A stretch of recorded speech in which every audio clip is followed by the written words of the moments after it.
lot of people milling about downtown St. Petersburg for the Firestone Grand Prix of St. Petersburg, the season opener for the Verizon Indycar Series on a spectacular 70-degree day here in the Sunshine City. Say they get 361 days of sun a year here in St. Pete. So let's show you this 14-turn, 1.8-mile course that they've carved out around the city streets and the features around it through the eyes of some of the drivers who'll compete on it today.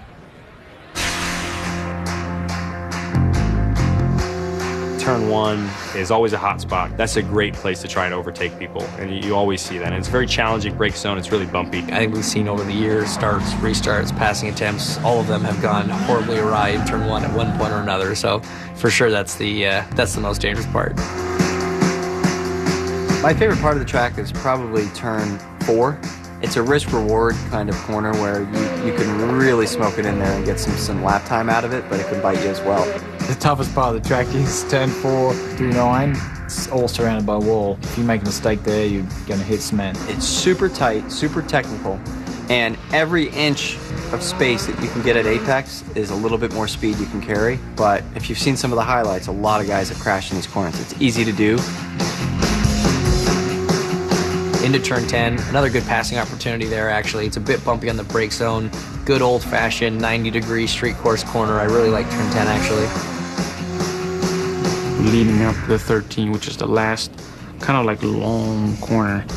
And it's extremely important because you not only can be passed there, but you can pass a lot of people on the straightaway. You get tons of understeer in the hairpin. You're trying to just keep the understeer out of the race car, get the thing pointed back on the straightaway, and then fight for traction to get back on that really slippery straightaway and get you across the start-finish line. Albert Wooded Park, Al Lang Stadium, Pioneer Park, the Dolly Museum, First Street, Southeast, Central Avenue, and Weldon Way. Some of the landmarks that comprise the Firestone Grand Prix of St. Petersburg course. They laid the first block to set it up February 22nd. It'll be back to its original use by Thursday. Let's go trackside and get the command to get it started. St. Petersburg race fans, are you ready? It's time for those most famous words in all of sports. From your Tampa Bay Buccaneers, here's wide receiver Vincent Jackson to give the command. Drivers, start your engine!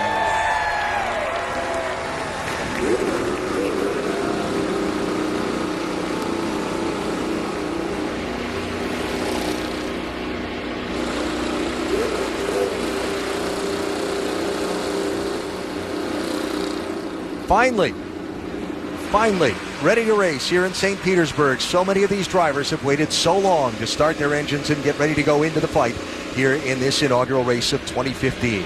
To pit road we go. Here's Dr. Jerry Punch. In a series that prides itself on innovation and technology, it's important to remember it is still the human element that determines who wins and loses. We've already told you the new aero kits will challenge the drivers, but what about the crew members? These guys that go over the wall and change tires, they're going to be challenged too. Take a look.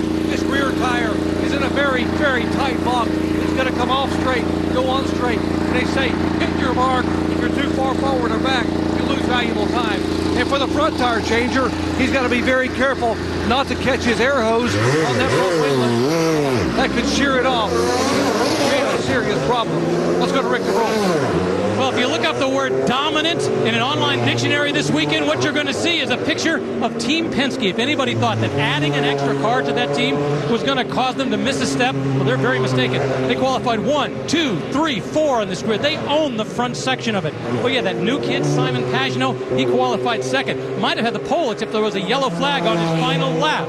So what does all this mean? Well, for the other teams, it's going to be hard to catch up. And for everybody else, it's going to be a great battle to see who the top Penske driver is going to be. Jan Beekes? And Rick, when you talk about everybody else, you certainly have to consider Andretti Autosport. You heard Ryan Hunter-Reay say, we just don't have the speed we need right now. So for Marco Andretti, this timing stand, Michael Andretti there as well, they've been taking their car and doing longer runs on used tires. They say, we don't have the speed, we need a great race, we need to stay out of trouble, and that's job number one. Alan?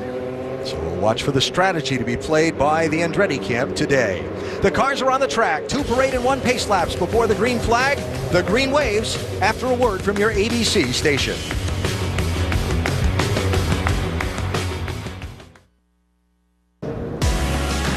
Cars working their way around the course for the Firestone Grand Prix of St. Petersburg, approaching the first green flag of the 2015 Verizon IndyCar Series season.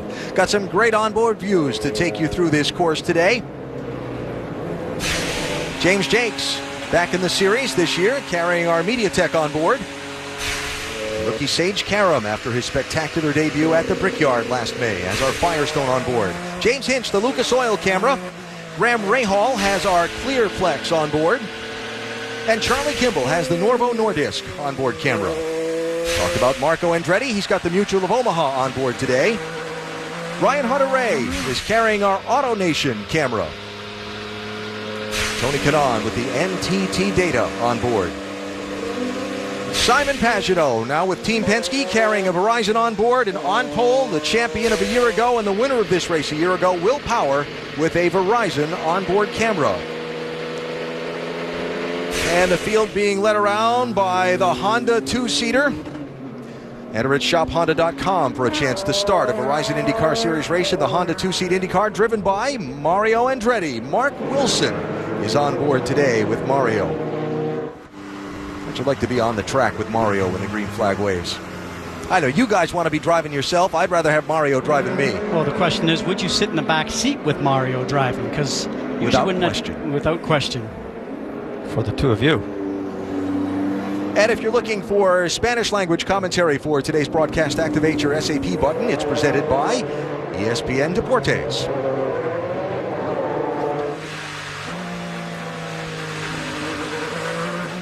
So 110 laps is the distance today, 1.8 mile circuit, just a little under 200 miles.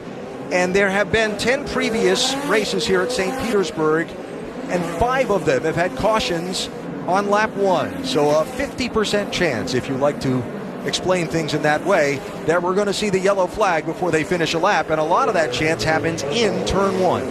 It's a very tricky corner, and with the braking distances haven't been shortened here, all this new downforce they have on the car, I think it's going to be even more difficult to pass her than it was in the past. Well, you can see all the marks on there, and because it's an airport, sometimes people get it wrong. This is the escape road that drivers can come down and get their cars turned around and rejoin into the race. But you obviously don't want to end up there, but I assure you, throughout the day here, we'll probably see somebody down there at some point in time. Here they come. Will Power, the black and white number 1, to driver's right, leading the field to the first green flag of the season. We're underway in St. Pete.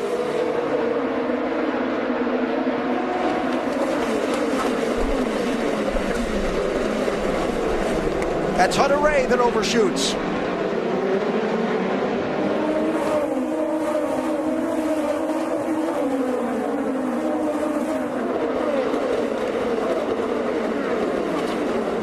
They all make it through. A lot of guys trying to take advantage of the start of a race when everybody's packed up to try to get past the car in front.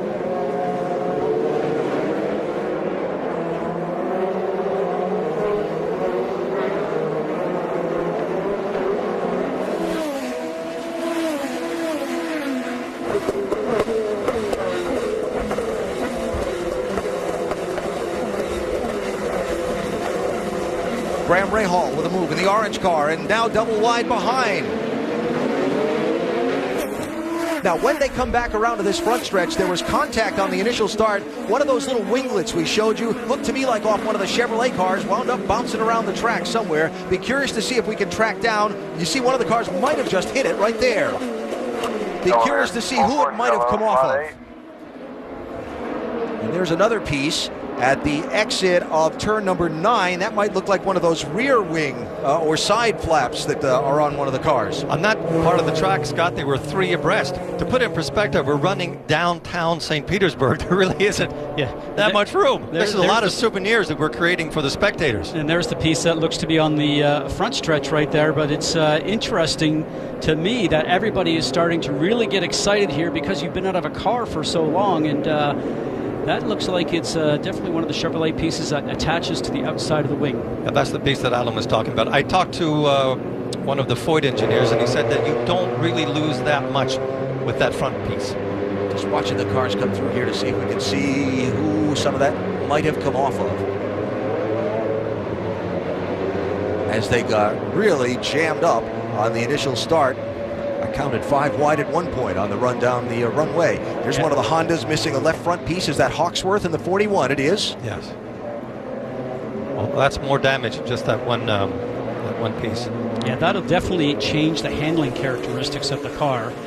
We talked about with many people that this could turn out to be an event where the safety crew, that you can see them right there, the Home Ultra crew, having to pick up a lot of pieces of debris from the cars if they actually start to do some bumping. We've already seen that, Eddie. And the problem we have here is that these pieces came very late, and they don't have that many spares. So he has one more spare, I believe, to go on if it happens again. He's got to go back to he'll have to go back to the old bodywork. So that lap 1 caution trend is intact. Make that 6 out of 11 in this race. And there again, that's one of those uprights from the front wing of one of the Chevrolets. And when they first dropped the green flag and they fanned out back in the pack, I saw that come bouncing off one of the cars. So somebody making a move to avoid somebody else or pull out and try and pass, and mistimed it a little bit and clipped somebody else. There's Hawksworth in for some damage. Rick? Yeah, Jack Hawksworth bringing it in. Very frustrating weekend for these guys. On Friday, Hawksworth was very fast, felt very good about it. Yesterday, they struggled. So as a result, they were having to make some big changes. Felt pretty good. Remember, the teammate is Takuma Sato, who is the top qualifying Honda. Now you see him having to change that wing, missing that left front section. They actually had to run down to Sato's pit to get that wing. Now they're piecing it back on. It doesn't take a lot of time when you think about the fact you're changing the front section of the bodywork, but it seems like an eternity when you're stuck here in the pits. Think about this. One of those new front wings costs between $18,000 and $20,000. So, description of lap 1, expensive. Not as expensive as some we've seen here in the past at St. We've seen cars go upside down. But expensive for some teams. So an early yellow for contact and debris scattered in 3 different places on the track. And the pace car is leading the early laps of this one.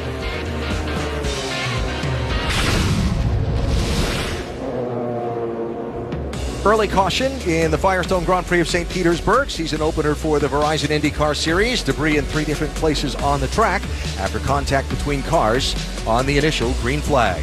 Quick reminder about some upcoming motorsports on the ESPN ABC family of networks. The SummitRacing.com NHRA Nationals from Las Vegas can be seen in a couple of weeks, qualifying April 11th, 6 Eastern ESPN2, with final eliminations on April 12th at 8 Eastern, also on ESPN2. And for the Verizon IndyCar Series, after a week off next week, race 2 is that much-anticipated debut in New Orleans at the NOLA Motorsports Park, the Indy Grand Prix of Louisiana, April 12th, 3 Eastern. See that brought to you by our friends over at NBCSN.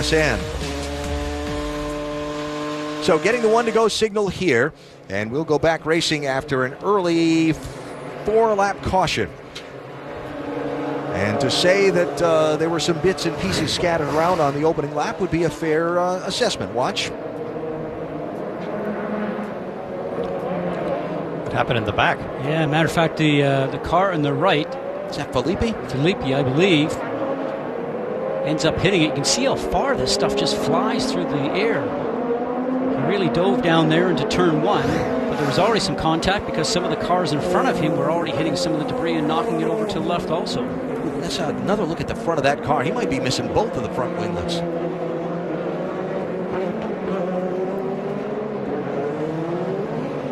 Yeah. Yes. All right, so Luca Filippi driving for the newly combined CFH team, missing both of those end plates on the front wings. Jan, got more on that? Yes, I do. You may remember if you saw the pre-race feature about the aero kits, those little pieces that are missing have the same effect on the front of the car as they do the rear. So the teams believe it won't change the balance. But he won't, for Luca Filippi, he won't be quite as fast, but he will not have to come onto pit road and get a wing change, although they're preparing one just in case. Well, and you saw on the left front part of that wing also, Jan, that it looks like the wing has actually been damaged because it seems to be flapping just a small amount. If it stays like that, not a problem, but it could disintegrate as he continues to run. Base cars off. Will Power, Elio Castroneves, Simon Pagenaud, Takuma Sato, and Juan Pablo Montoya, the front 5. Watch Sato here.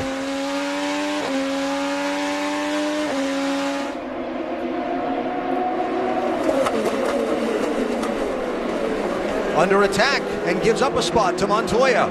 So the Penske's are now 1, 2, 3, and 4 again.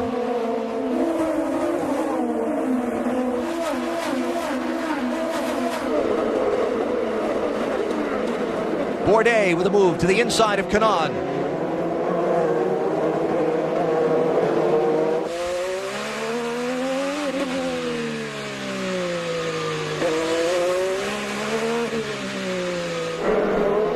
That puts Sebastian Bourdais up into 6th position. Through the very fast left-hand kink on the run down to turn 10. Another bumpy section here. Marco Andretti with a little slide under braking.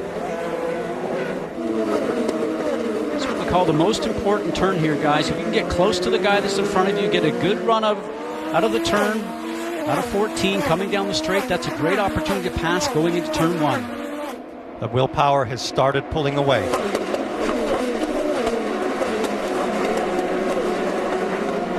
You can see how bumpy it is here for the drivers, especially, oh, some contact right there. Big move to the inside. That was Stefano Coletti, I believe, trying to make a move.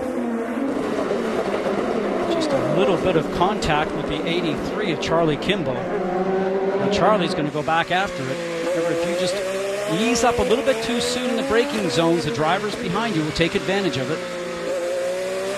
Another driver that's doing quite well is Andretti at this point.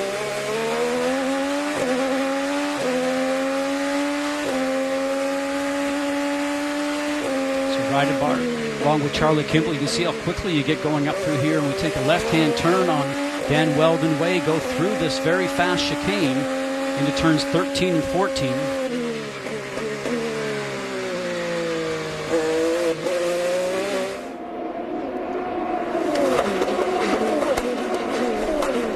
So Penske, the first 4 spots. As you see some of the field come cycling through.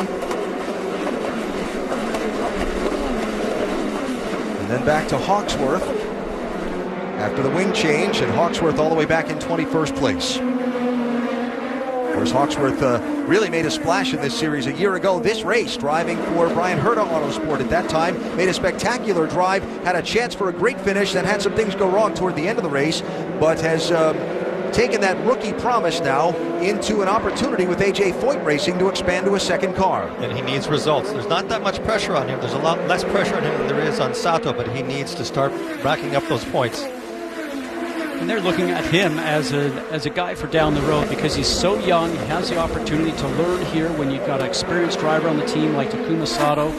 So all the drivers will retire at some point in time. You want to work on your younger drivers as soon as you can to get them into the system.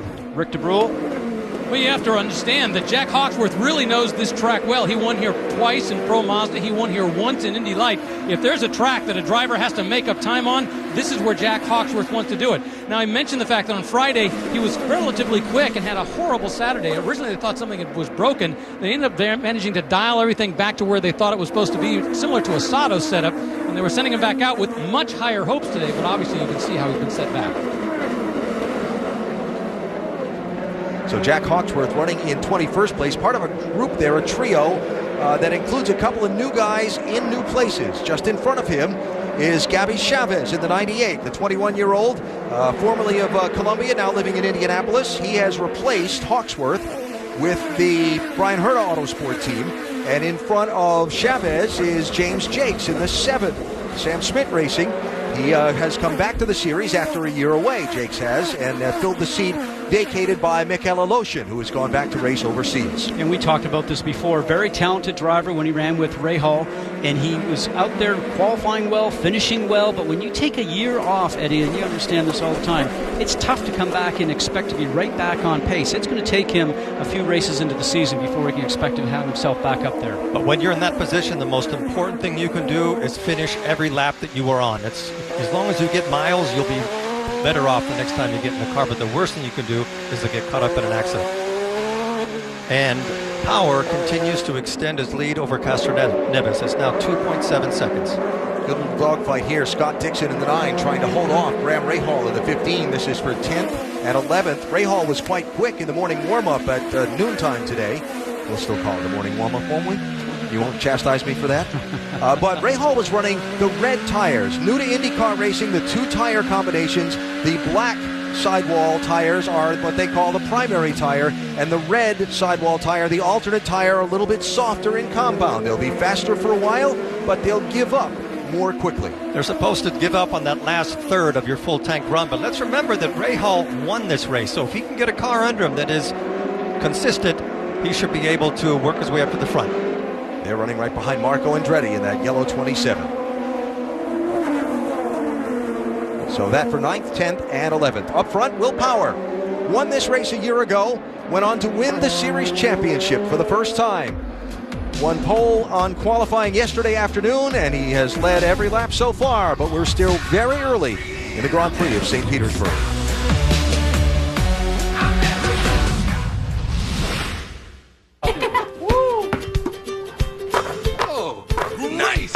A shot like that calls for a post-game celebration. Share what you love with who you love.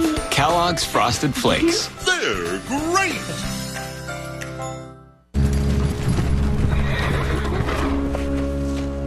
I bring the gift of the Name Your Price tool to help you find a price that fits your budget. Take it all! Uh-oh. The Name Your Price tool. She's not to be trusted. Kill her. It'll save you money. The Name Your Price tool isn't witchcraft. And I didn't turn your daughter into a rooster. She just looks like that. I'm the witch! The Name Your Price tool, a dangerously progressive idea. Build Sebastian Vettel's Red Bull Racing World Championship winning car. Unique and radio control ready, complete with a powerful nitro engine. Go online now to buildrb7.com and get your first monthly pack free. Just pay shipping. Discover how you can build and drive this stunning scale model with high quality parts and step-by-step instructions. Go online to buildrb7.com now and start for free. Limited time offer not available in stores. It's been a rip-roaring second season for Marvel's Agents of S.H.I.E.L.D. And now things are about to get real. There's no need for the gun. I can explain. Can't wait. Just tell me who you're working for. A mutiny rises. I didn't want this. And the agents face the ultimate takedown. You need to run. Now. They're coming for you. Edward James almost guest stars on a new Marvel's Agents of S.H.I.E.L.D. Tuesday at 9/8 Central on ABC.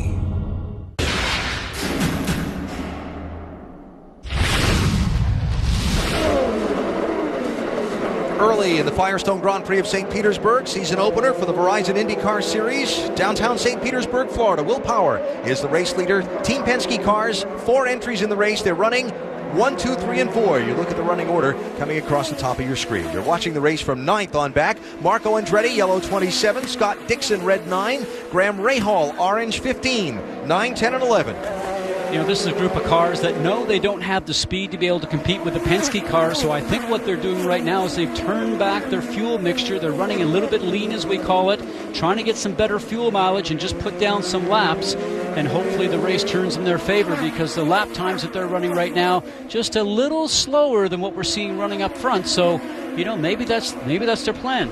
I don't know about Rahal. He looks like he's very busy and he's trying to get ahead of Dixon. I think Dixon would like very much to shake him off, but it doesn't look like Marco Andretti is slowing Dixon down. So they're it's a strange battle here. I would almost give Rahal the advantage out of these two cars that are ahead of him, which is good to see. I love to see him do well here. Check out our Honda telemetry on Graham Rahal's car. Watch the miles per hour. Remember, these are city streets that are on right here. And watch on this next run up the Oceanside Street, Bayshore Avenue, how fast they go on a city street. And there's no margin for error. Look how it goes down from 152 to 60, 59.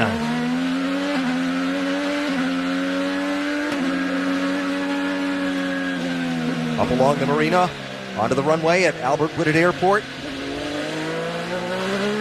So important to exit that corner. I was just going to say the same thing. You got to time it right and get that run going down the straight if you want a shot at getting into a draft and passing the car in front of you. Now we have the push to pass, where you have the opportunity to push the button on your steering wheel and get an extra boost of power that these drivers have 10 applications, and it lasts for 15 seconds. Too early in the race to use it right now. So we see Dixon just putting his nose in there, just letting Marco know that he's back there. Oh, Marco knows. Into the parking lot of Al Lang Stadium, spring training home for baseball teams for many years, no longer used for that. Now onto Central, and back onto Bayshore. He's gaining a lot of time turning into these slower corners.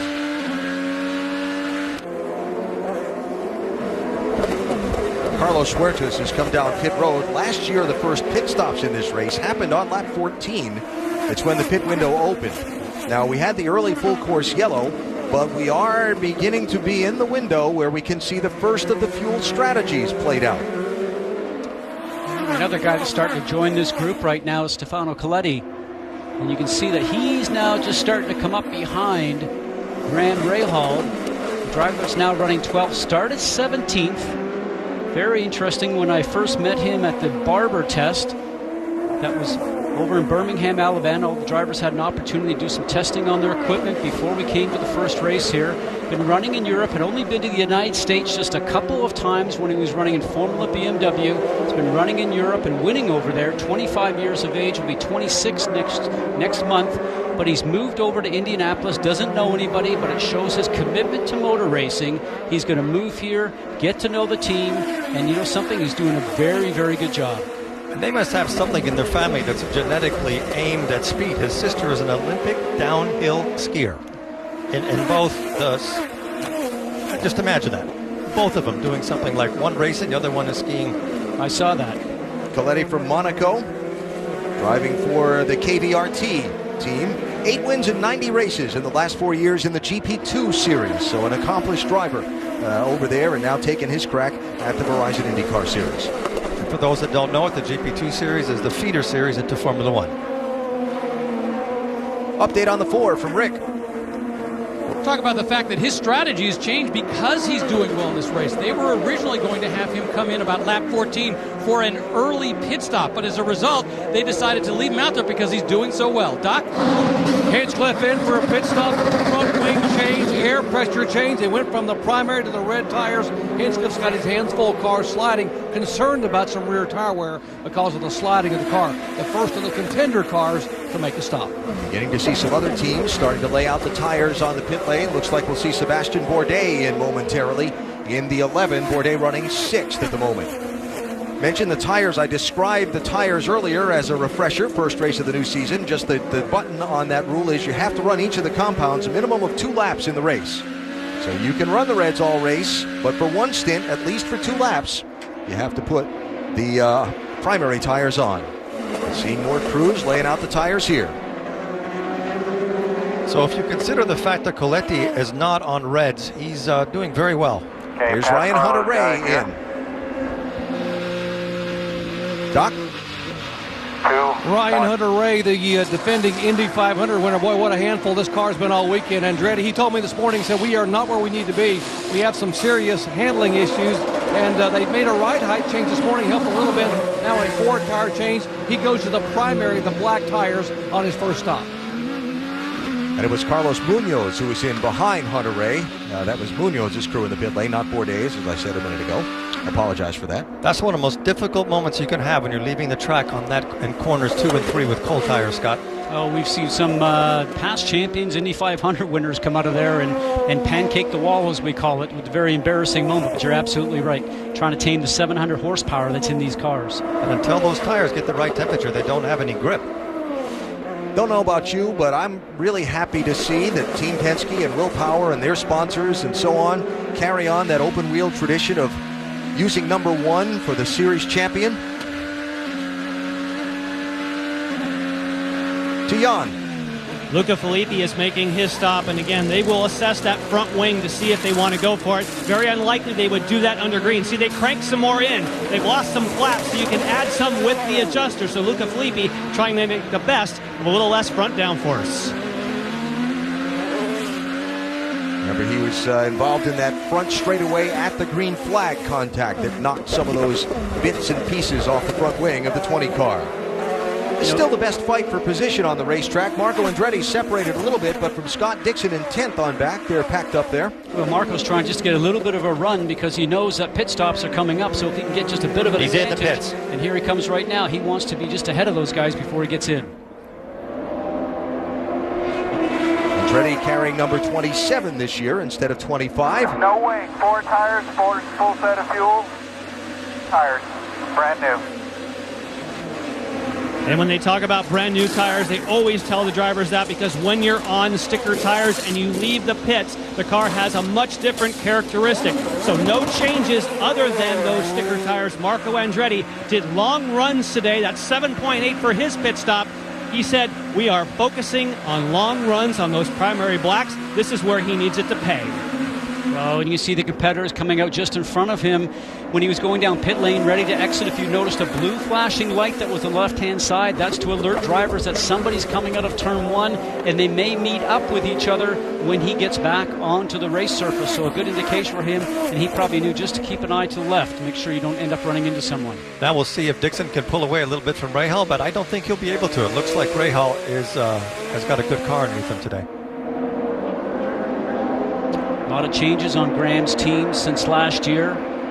Bobby said he had to get in there. His father, Bobby Rahal, who's the team owner, as you see Graham Rahal closing up to Scott Dixon under braking. They said they need to go in there and give him a package that he could go out and be competitive with. Graham's worked hard in the off-season throughout this winter training. And some new engineering and some new blood in there, and maybe a renewed focus for Graham Rahal, which is something that he probably needed, because when your season's not going well, Eddie, and you understand this, you sort of get behind the 8 ball just a little bit and you lose that desire to drive at 110%. A lot of people thought that maybe Graham had that in him last year, but now results have to be there. They need to get back up front and get that Rahal lane back into winter circle. He is brilliant under braking and turning into the corners. He's gaining so much time on Dixon. Dixon might be in a fuel save mode, but just watch him under braking, how much he gains. Well, that's how Dixon saves fuel also. You remember, he's the one that they always say makes fuel. He drives a race car and his fuel numbers are better than anybody else, can generally get another lap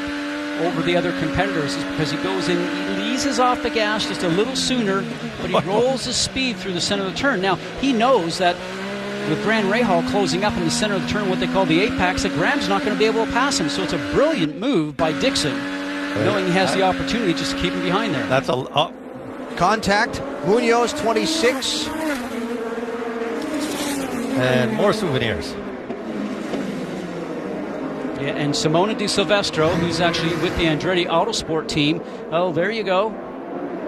Now, Simona had just come off the pit lane. Remember you talked about how tricky those tires can be when you just come off the pit lane? Yeah, you know, and that's something you just want to wait until Simona's going down the next stretch to have an opportunity, you know, and that's between 3 team cars that were right there.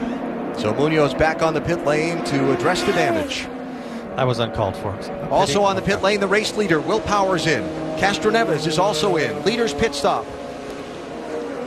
Doc? Will Power, no complaints whatsoever. Said he's going to actually cut back on fuel to save fuel. And they're going to put 4 tires on Blackwell. Elio Castroneves, on the other hand, so the car's gotten very, very loose. They were going to make an adjustment. He has also gone to the primary black tires and filled it up with fuel.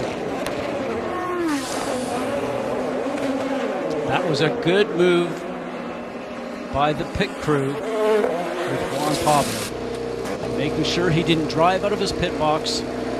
Doc? Here's Scott Dixon. You guys were exactly right. He was in a fuel-conserving mode, but also the car's been very neutral, in fact, a little bit loose, so he's had an oversteer, not been able to get the power down.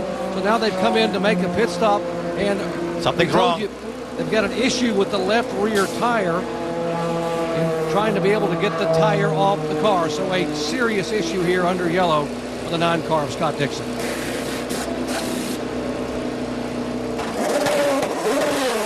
Clear.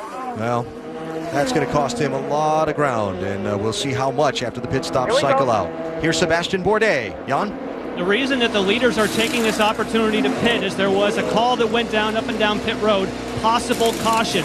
That's why they dove in. They don't need necessarily all the fuel now or tires, but you have to protect yourself in case they go to a full course caution because they close the pits. Charlie Kimball also getting service and making sure he doesn't get caught out by a caution.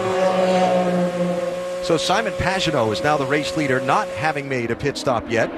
Then Joseph Newgarden is second. And then Will Power now running third after almost everyone has cycled on and off the pit lane. Maybe Pagenaud at this point is on a different fuel strategy. If he doesn't come in soon, he's in the pit. No, yes. There's the pit road speed begin line. And Pagenaud has the first pit stall. Rick? The original plan was to bring Simon Pagenaud in on lap 27. Obviously, as a result of this, they've decided to bring him in just a couple laps early. The one advantage, because it's a new team, he is at the very beginning of pit lane, so it's a nice, easy in, and with no one in front of him, a nice, easy out. So the pit stop cycle is complete, and Will Power has opened up some ground on second place. A lot of action between the walls on the streets of St. Petersburg. We're back after this from your ABC station.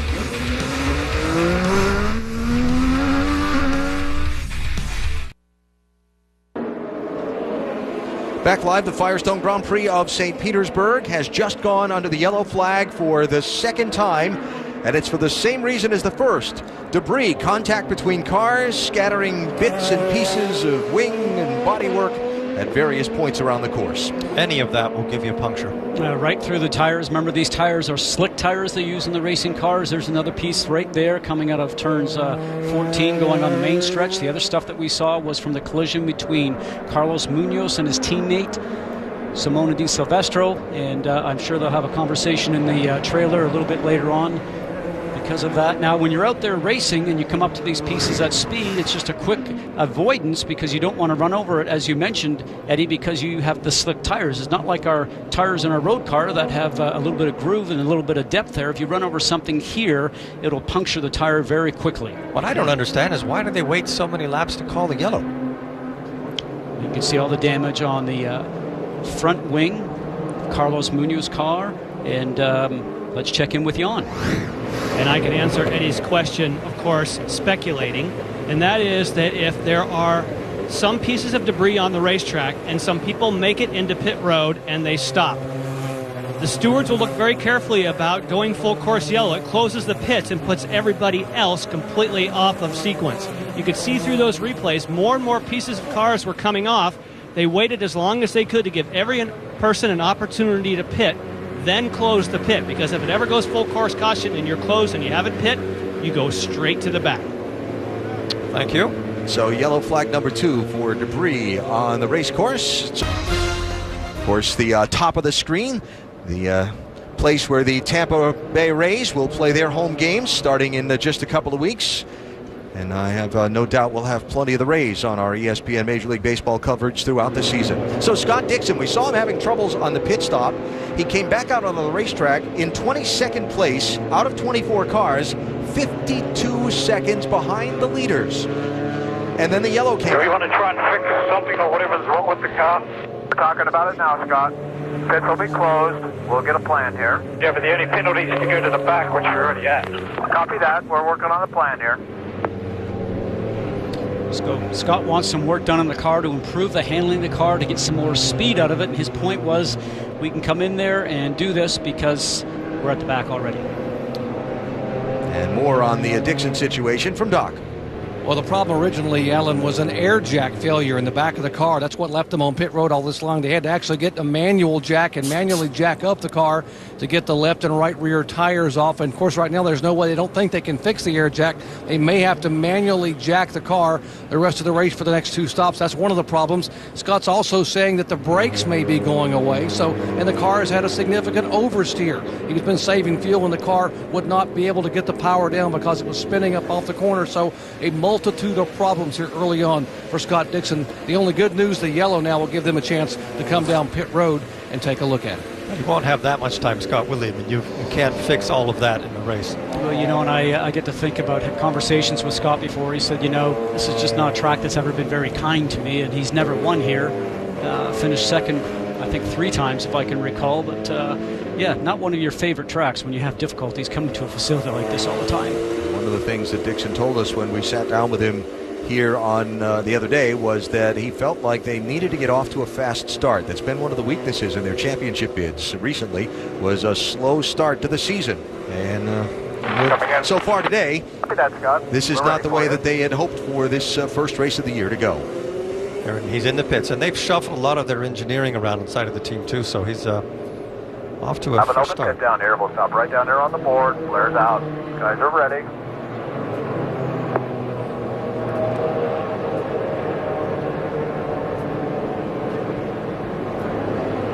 Okay, right on the board for us.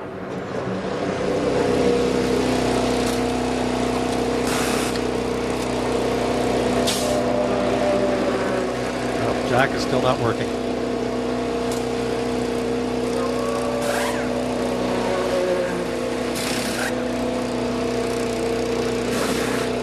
So you see they're going to take out the manual jacks for both the back and front of the car.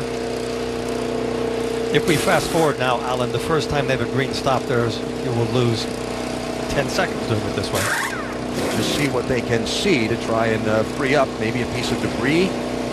Clobbered that the built-in jack at the back of the car. They'll certainly try and diagnose it. Hold on. So there's not as much urgency because we're under yellow right now, so they get a chance to take their time, maybe see if there's something that they can repair there for the next time, as you mentioned. So Scott Dixon, former series champion, in trouble in the season opener for 2015. Caution out in the Firestone Grand Prix of St. Petersburg.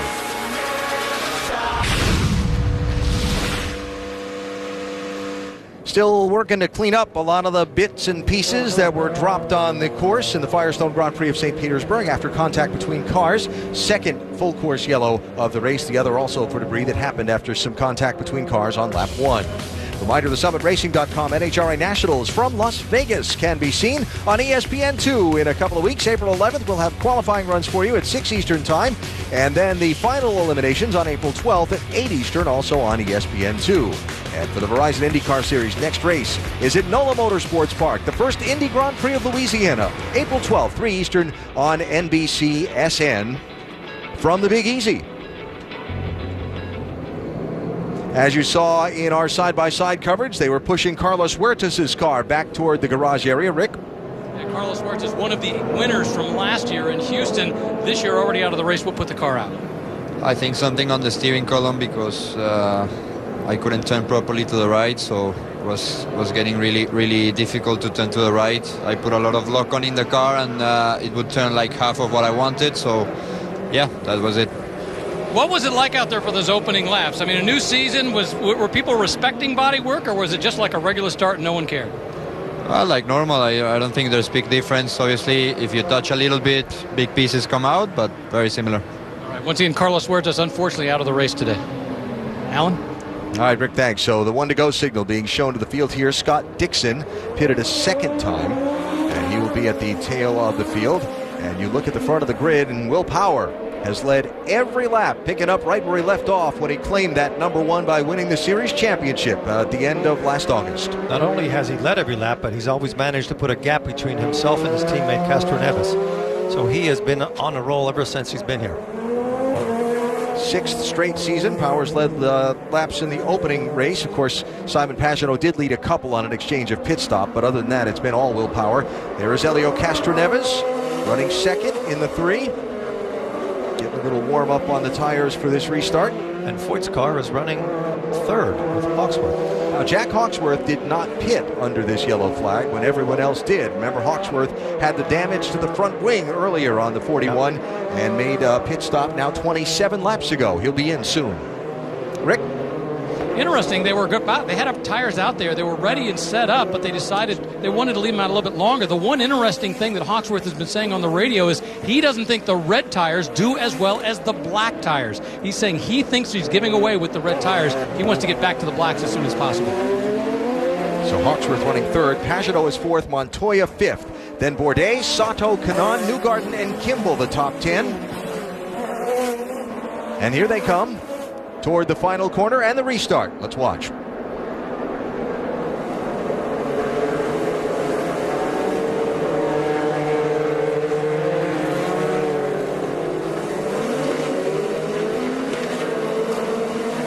Green.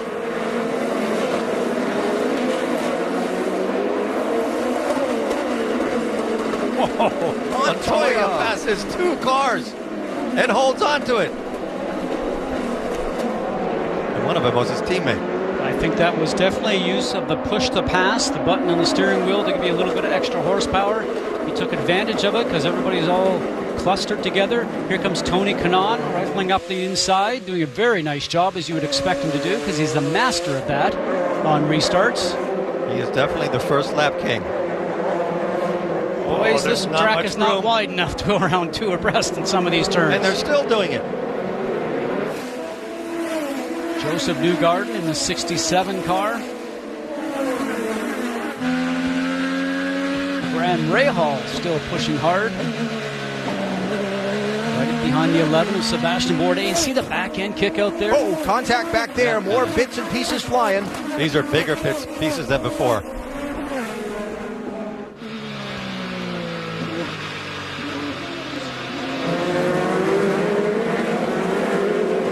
Yellow flag for debris.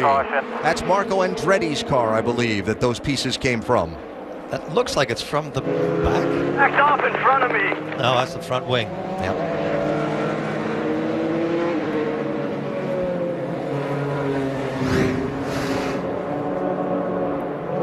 He's wagging the tail. His foot was on the gas. And he was trying to get around. No, he hasn't done it yet. Like he was trying to get around Chavez, and he just maybe misjudged the space, or Chavez lifted off and he clipped him. Watch the car on his left here. That's Andretti just in front. Yeah, he clipped him on the way past. A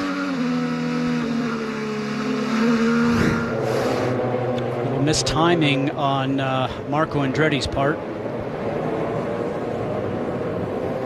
So third yellow flag of the race, and that are some of those 200 parts and pieces in the Honda Aero kits scattered in a way that they're not intended to be. They seem to be more delicate than last year's, but boy. That is a Honda-powered car, and they have talked about that. There's so many winglets on these Honda cars that putting a lot of pressure on the main plane of the wing, the big, large piece that goes from one side of the car to the other. So I'm just wondering if those pieces themselves are just flexing a fair amount and being a little bit more brittle.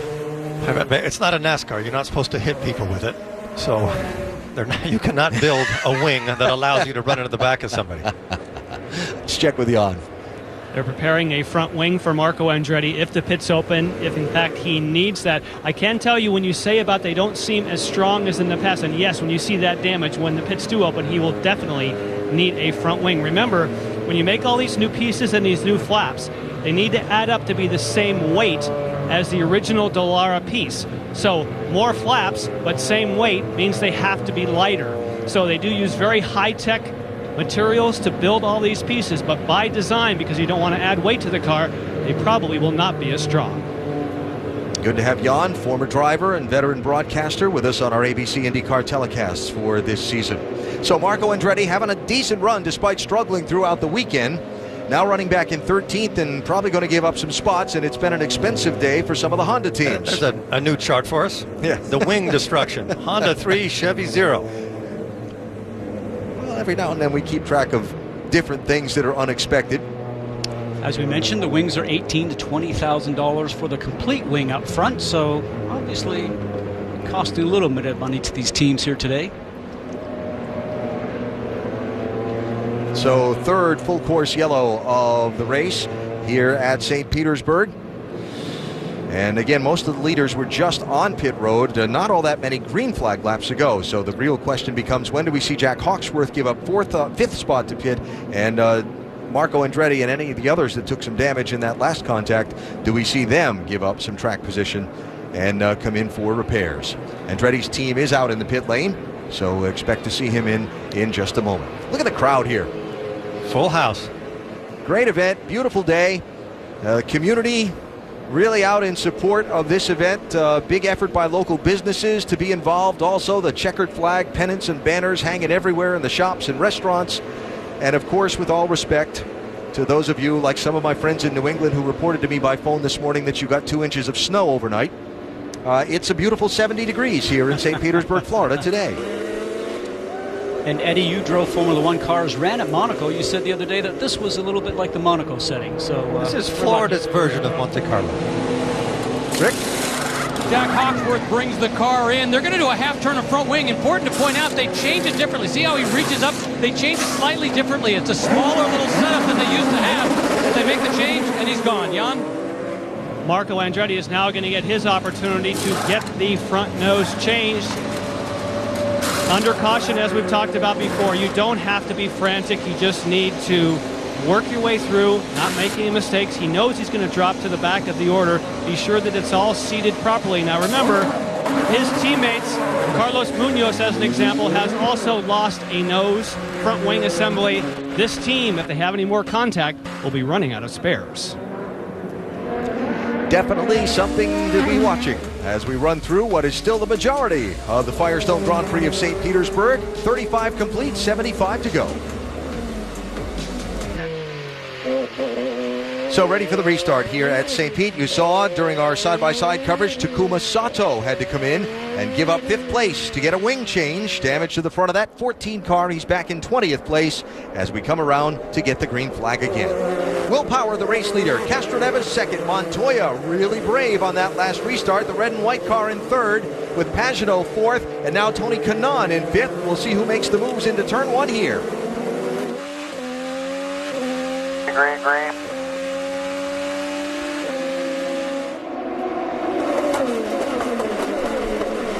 Penske, 1, 2, 3, 4.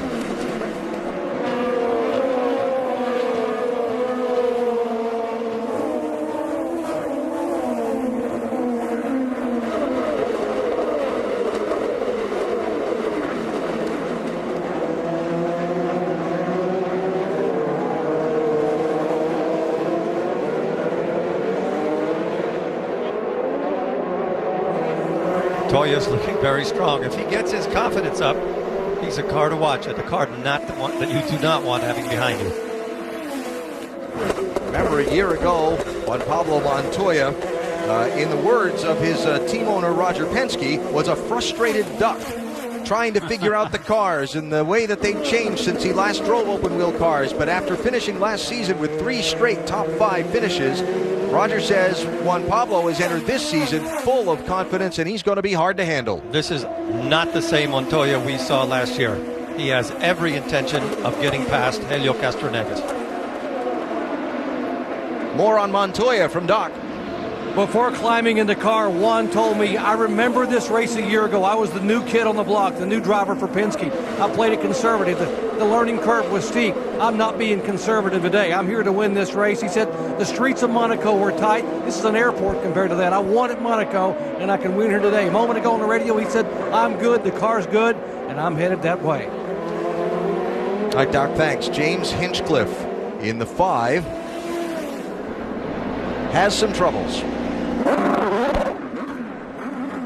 And there are more bits and pieces on the racetrack. Spoke with James this morning, and he's got a right rear flat, as you can see right there. Wondering if he actually ran over something, or maybe gave him a flat, or maybe touched the wall. Let's see. Chavez. There we go. Just enough to get to the sidewall of that right rear tire and deflate it. Looking on board now from Ryan Hunter-Reay's car. See everything happening up in front. All those little pieces flying around, it just takes one little needle of that to puncture a tire. And for Hinch, you got to feel bad because that contact happened in the last corner, and then he's just past the pit lane entry, and he's got to limp all the way around the racetrack after the tire goes down. And I talked to him this morning, and he said, you know something, we're off just a little bit. We're going to make some big changes for a warm-up. Hopefully get a race car that works better. And maybe didn't improve the car all that much, but unfortunately, no balance adjustment. Also, obviously, it's a flat tire and losing a lot of time in the track. And there's still a lot of debris on the track, and there's no yellow. See the wing damage on Gabby Chavez in that 98 car. Now, he's not getting through the turns as quick as he can, and I'm sure that Scott Dixon has been alerted that his car is wounded, because when the front wing, and you can see debris coming off now that they're running over, when the front wing is broken like that, on Gabby's car, what ends up happening is the car is not going to turn as well and not as much front grip, and smartly comes into pits to change the front wing. And Andretti tries to pass Dixon on the outside. Okay, let's hit your mark.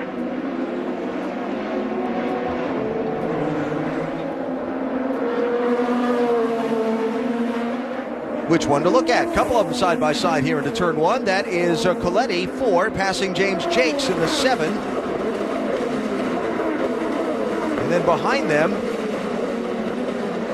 trying to fight his way back up through some of the traffic, Jack Hawksworth, Marco Andretti, and Scott Dixon. Remember, all three have had their troubles at various points in this race that sent them to the back of the field. I would keep my eye on Marco Andretti because he was running well before he had that problem, and he is really good at traffic. And he's probably really mad right now, too. Yeah, that extra bonus for us is that he's probably very angry right now.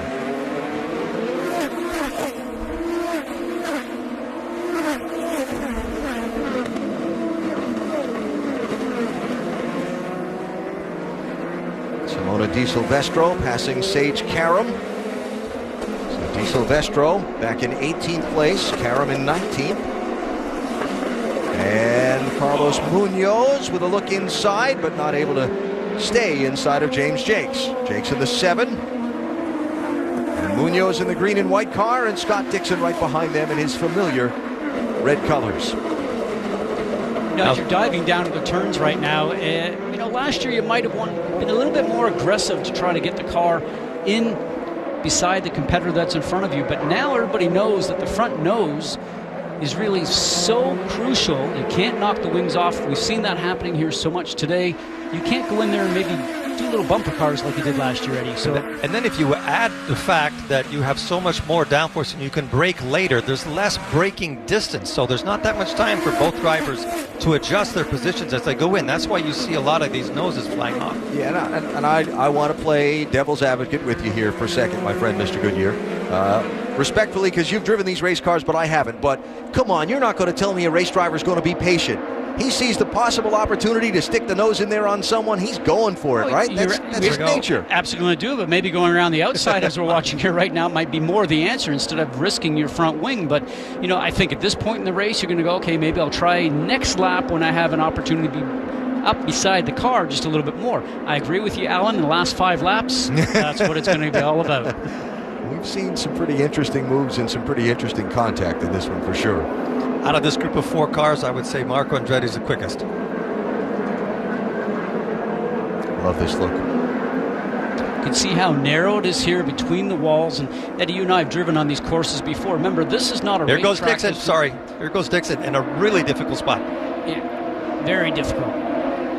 Sorry, Scott. But just to add to this, this is city street, so there's a crown in the road to allow the water to drain off on both sides. So every time you go through that back section, turns 8 and 9, you're going up the crown, down the other side of the crown. You got to catch the car before it hits the wall. All that has to happen with you making sure you don't touch the wall. I think Andretti might tuck in behind. There we go.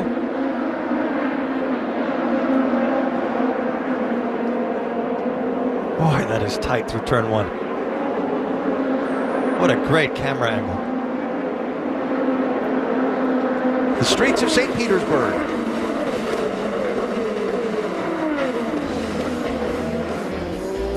Pretty good racing. A little bit back in the pack while Will Power is doing a lot of leading up front. We're back after this from your ABC station. Beautiful day for a sail on Tampa Bay. And right adjacent to the waters where that beautiful boat's having a cruise, the Firestone Grand Prix of St. Petersburg through the streets of downtown being led by Will Power. Power's led all but 2 laps of the 46 we've completed in the race. It's a Penske 1, 2, 3, 4 and a car off. Is that James Jakes in the 7? It is. Who has been struggling. And people have been working to get around him. And now it looks like there's been some contact between Simona Di Silvestro and James Jakes that has caused damage to Di Silvestro's car and left Jakes by the side of the road.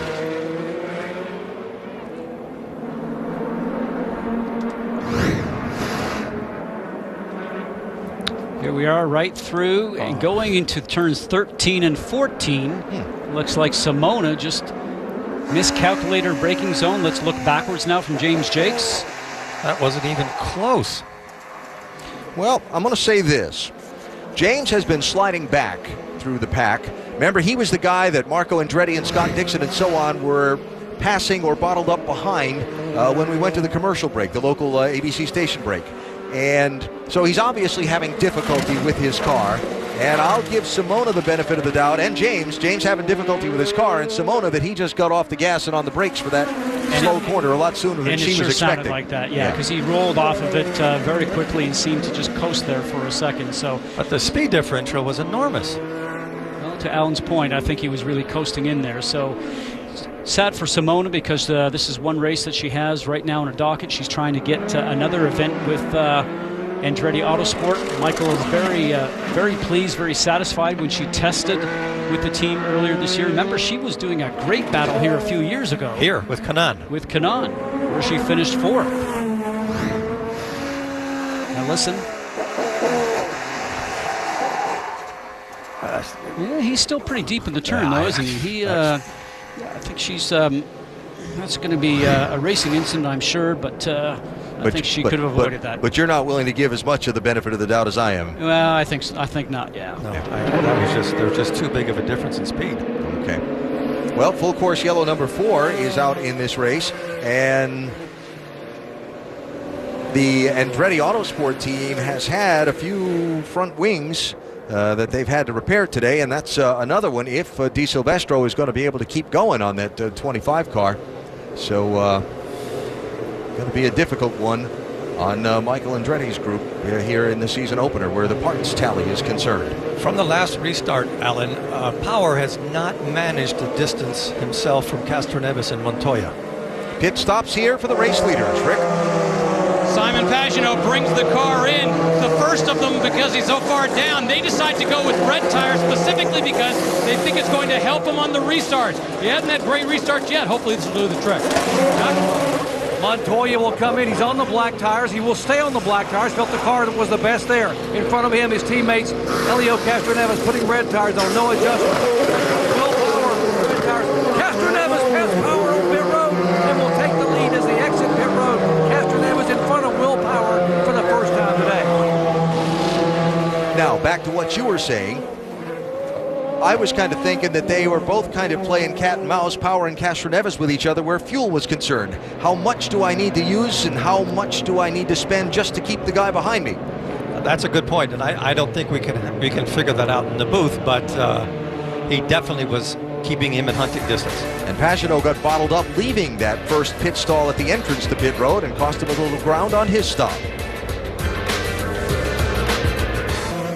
Still under caution here in St. Petersburg at the Firestone Grand Prix of St. Petersburg, season opener for the Verizon IndyCar Series, and Jack Hawksworth is now the leader by not pitting under this yellow flag. Look at our Mother's Race rundown, some of the topics of interest through the first portion of this race. Ryan Hunter-Reay not having the kind of day we might have expected from the Indy 500 winner. You're just in the wrong place there. Hunter-Reay running back in 12th place and has not really been a challenger for a top 5 spot at all throughout the course of this event. In fact, he's been back in the middle of the soup much of the day, where there have been a lot of body parts shed on race cars. That would be the second topic of interest in this race rundown. Wings, winglets, wing bits, flickers and flaps and all the other nicknames they have for them. Scattered, smothered, and covered. You got it. To take your favorite Waffle House term. Sounds like a hamburger. We've seen a lot of the bits and pieces of the new aero kits, Chevrolet and Honda, on these racetracks, and now James Jake's car being brought back to the pit area on the hook after the crash that caused this 4th yellow flag. That's such a bad way to start off the season.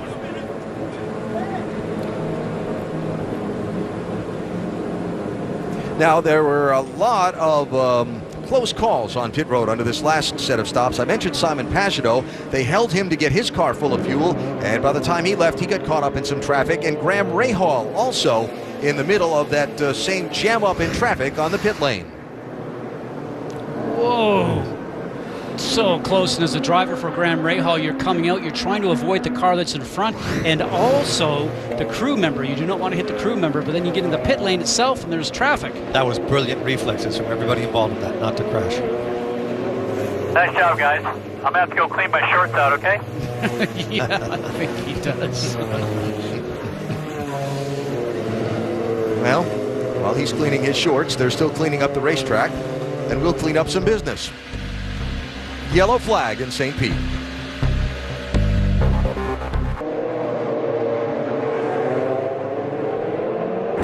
If you win, you'll leave as a legend. Hunter-Reay almost clips the grass. He did it. What a gutsy move. 3 to go. 3 to go. What a pass. Castroneves the leader. Ryan Hunter-Reay to the outside of checkered flag. Ryan Hunter-Reay wins the Indianapolis 500. less than 60 days away, and can't wait for the 99th running of the greatest spectacle in racing. And the Verizon IndyCar Series kicking off its season. Our ABC coverage beginning the build-up to the 500 with the Firestone Grand Prix of St. Petersburg today from here in sunny Florida. Wrapping up the fourth caution of the race, shuffle in the running order. Jack Hawksworth and Sage Karam didn't pit. They're first and second in the 41 and 8. Then Helio Castroneves getting off pit road ahead of Will Power, who's dominated the race. Castroneves third, Power fourth, Montoya fifth. And here comes the green flag. Green, green.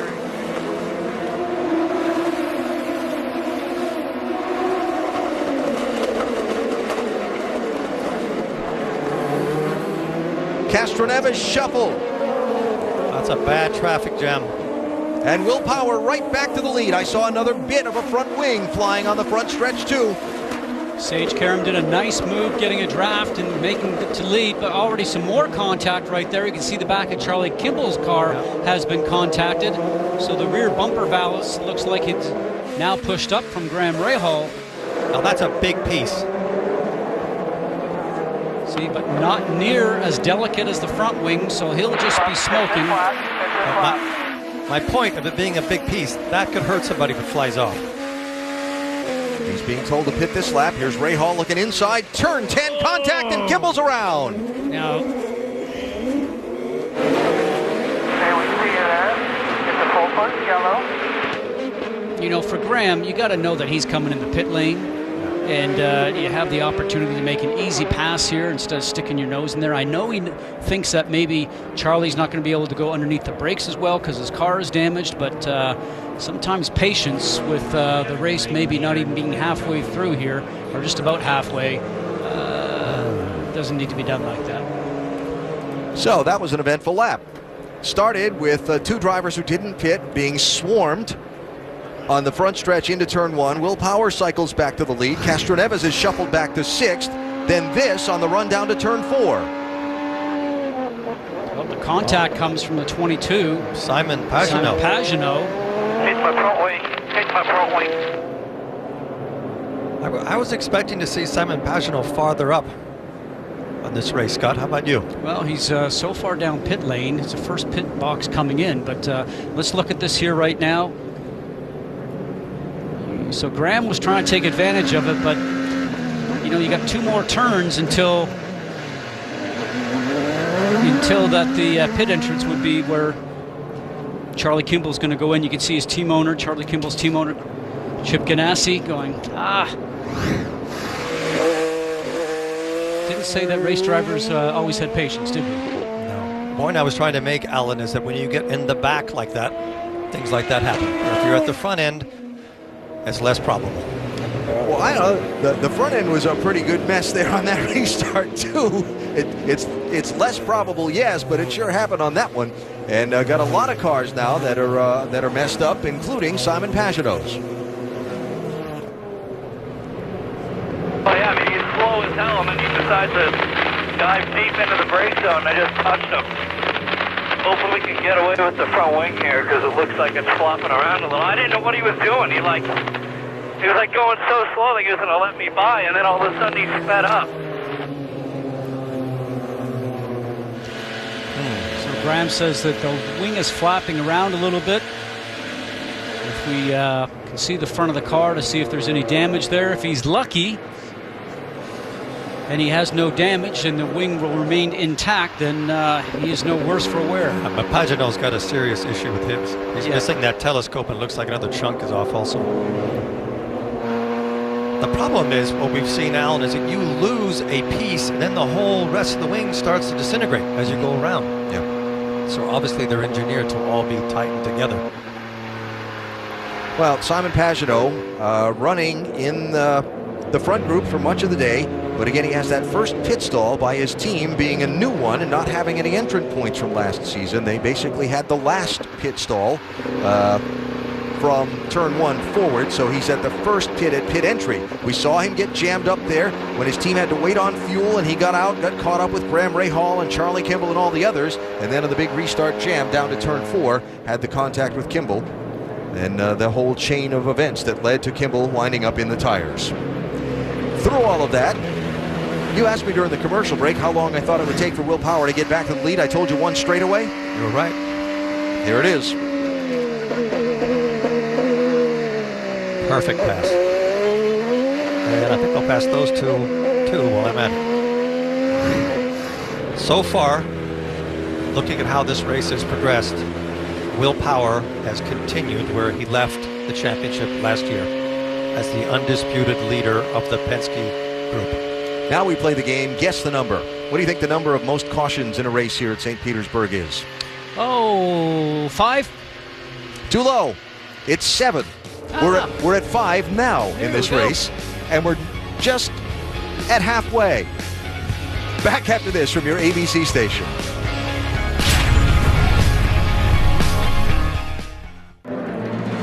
The Firestone Grand Prix of St. Petersburg for the Verizon Indycar Series along the shores of Tampa Bay. Under caution just past halfway after contact between cars sent Charlie Kimball around into the tire barrier at turn number 10.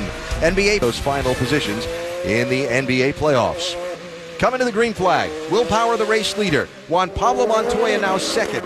Sage Karam third, Jack Hawksworth fourth, Tony Kanaan fifth, Helio Castroneves all the way back to 6th place. Watch Montoya right here. That's low gain. Another wing.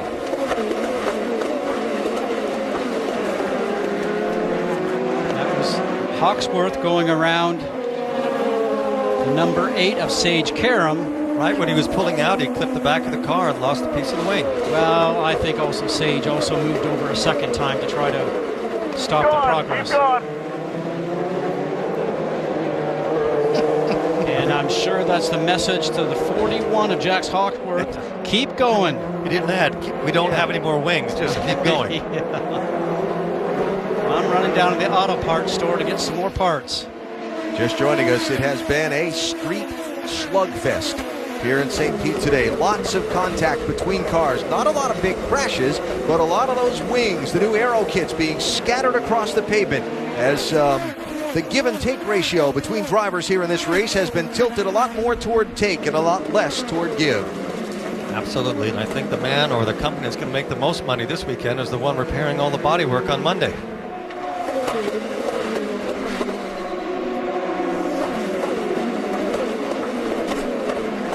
The 3 of Castroneves, so you saw I got shuffled back. And let's look at the broken wings right now. Honda up to 7, Chevy just 1 so far. 3 of those Honda have been for Andretti Autosport. I love those. Oh, that's a great chart.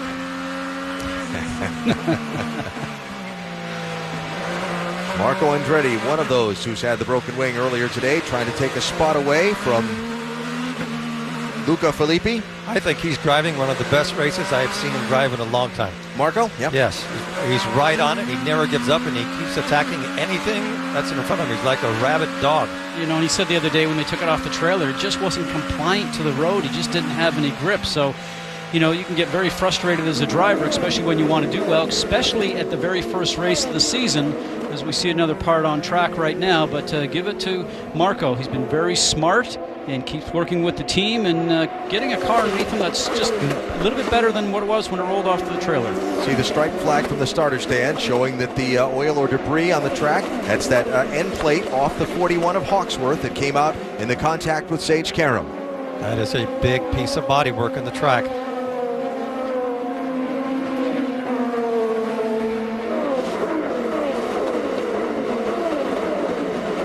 Let's see how Marco handles this bit of traffic. You know, the one thing, guys, with all the yellows that we've had here, we probably have a lot of relieved drivers actually in the cockpit, because a lot of them were worried, as we mentioned at the beginning of the show, about how tough these cars were to drive around this course because of the added downforce with these new aero kits.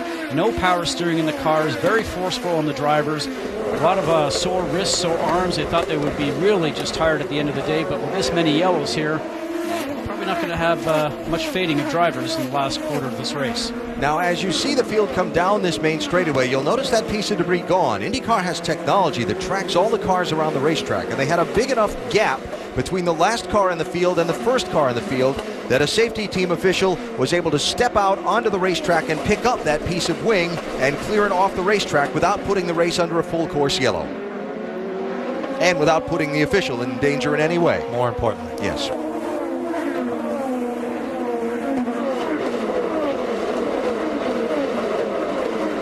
For day 11, Hunter Ray, the yellow 28. This is for 9th and 10th. Right behind Simon Pagenaud. And there is Graham Rahal up in 7th at the head end of this group. Jan? Graham Rahal, with that incident that we saw with Charlie Kimball, there was a call across race control that incident is being reviewed. We have still not heard as to whether there'll be a penalty for Graham Rahal, but I can tell you for Simona Di Silvestro, with her contact a couple of corners later, she just had to do a drive-through just now, so they may be working their way up to Rahal. He's not clean yet as he goes for a move.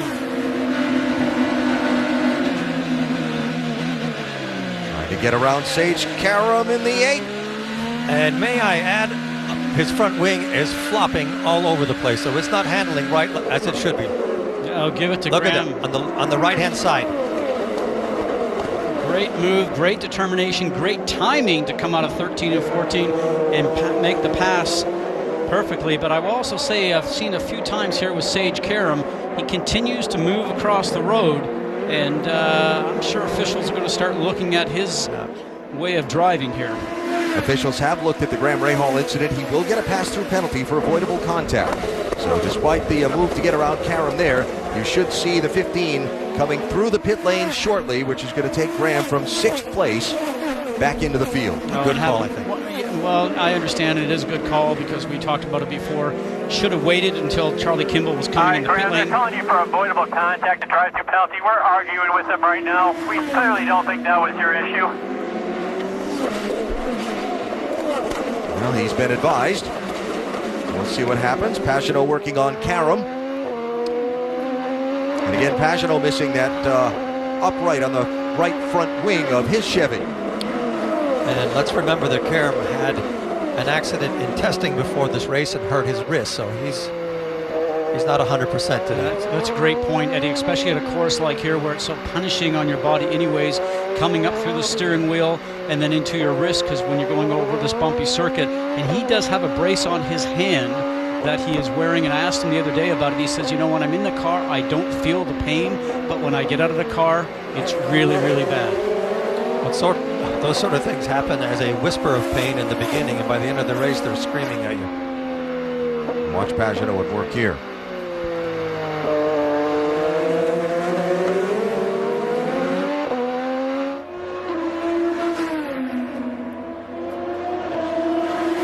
It was Karam that ducked into the pit lane in the 8 car. I think Pagenaud's going to have a problem with Mordosu. Well, I'm not so sure that he might be able to start moving forward now, because I've talked to a few of the drivers and they say with this new aero kit, as we're starting to watch the leaders here again with Will Power and Juan Pablo Montoya 1st and 2nd, just a very slim margin between the two. A lot of drivers are saying that with this new bodywork, you can actually feel the turbulence from the car in front of you a little bit earlier. So I'm just wondering, for a guy like Simon Pagenaud, who is running up front right now with the cars in front of him, he was not able to get past them as easily as he had hoped. Power came out of that last corner. You could see him tilt his head to a side and check and see where Montoya was in the mirrors.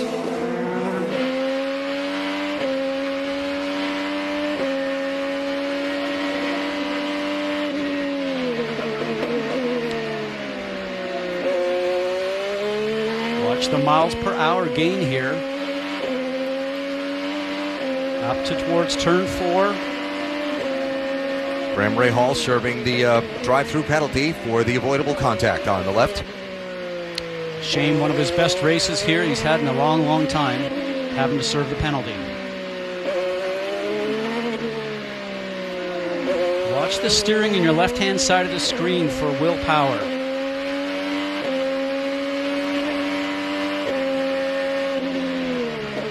Down to the gears. 2nd gear coming out of turn 10. Using the paddle shifters on the front of the steering wheel. A look from Will Power's Verizon-sponsored car, and a reminder to download the Indycar 15 mobile app to get live streams from in-car cameras and more from Verizon.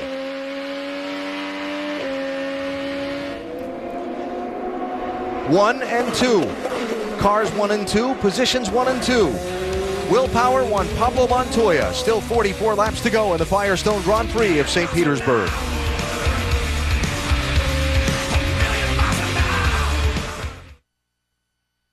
I'd skied there before. I was lost, and my kids could tell. I forgot a map. So I got out my phone. I have Verizon. I don't. So I found us on the trail map and took the only easy way down. It wouldn't load.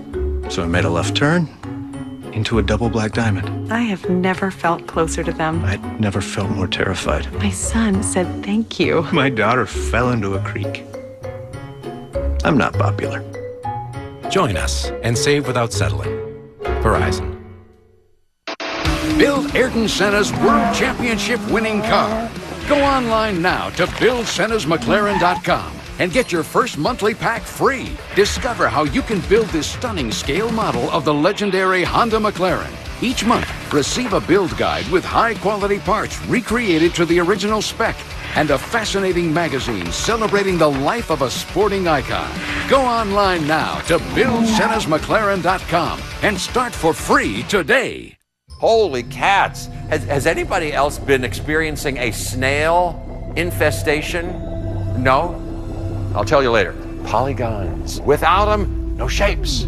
Without shapes, our world has no form. But you can use the polygonal search tool on thenewapartments.com to define the area in which you want to find your next apartment. Here, what if I lived in that area? Ooh, interesting. Change your apartment, change the world.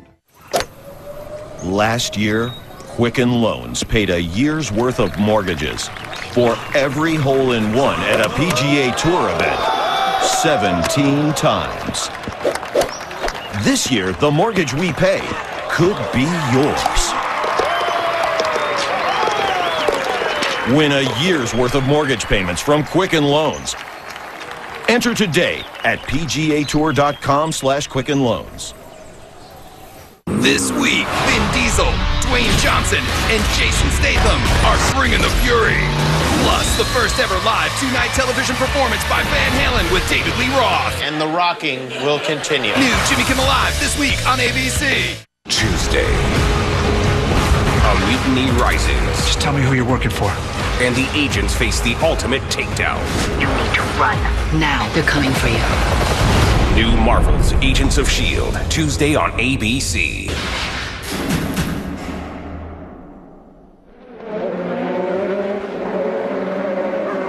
"42 laps to go, 68 complete in the Firestone Grand Prix of St. Petersburg as the Verizon Indycar Series opens its 2015 campaign here in sunny 72-degree Florida.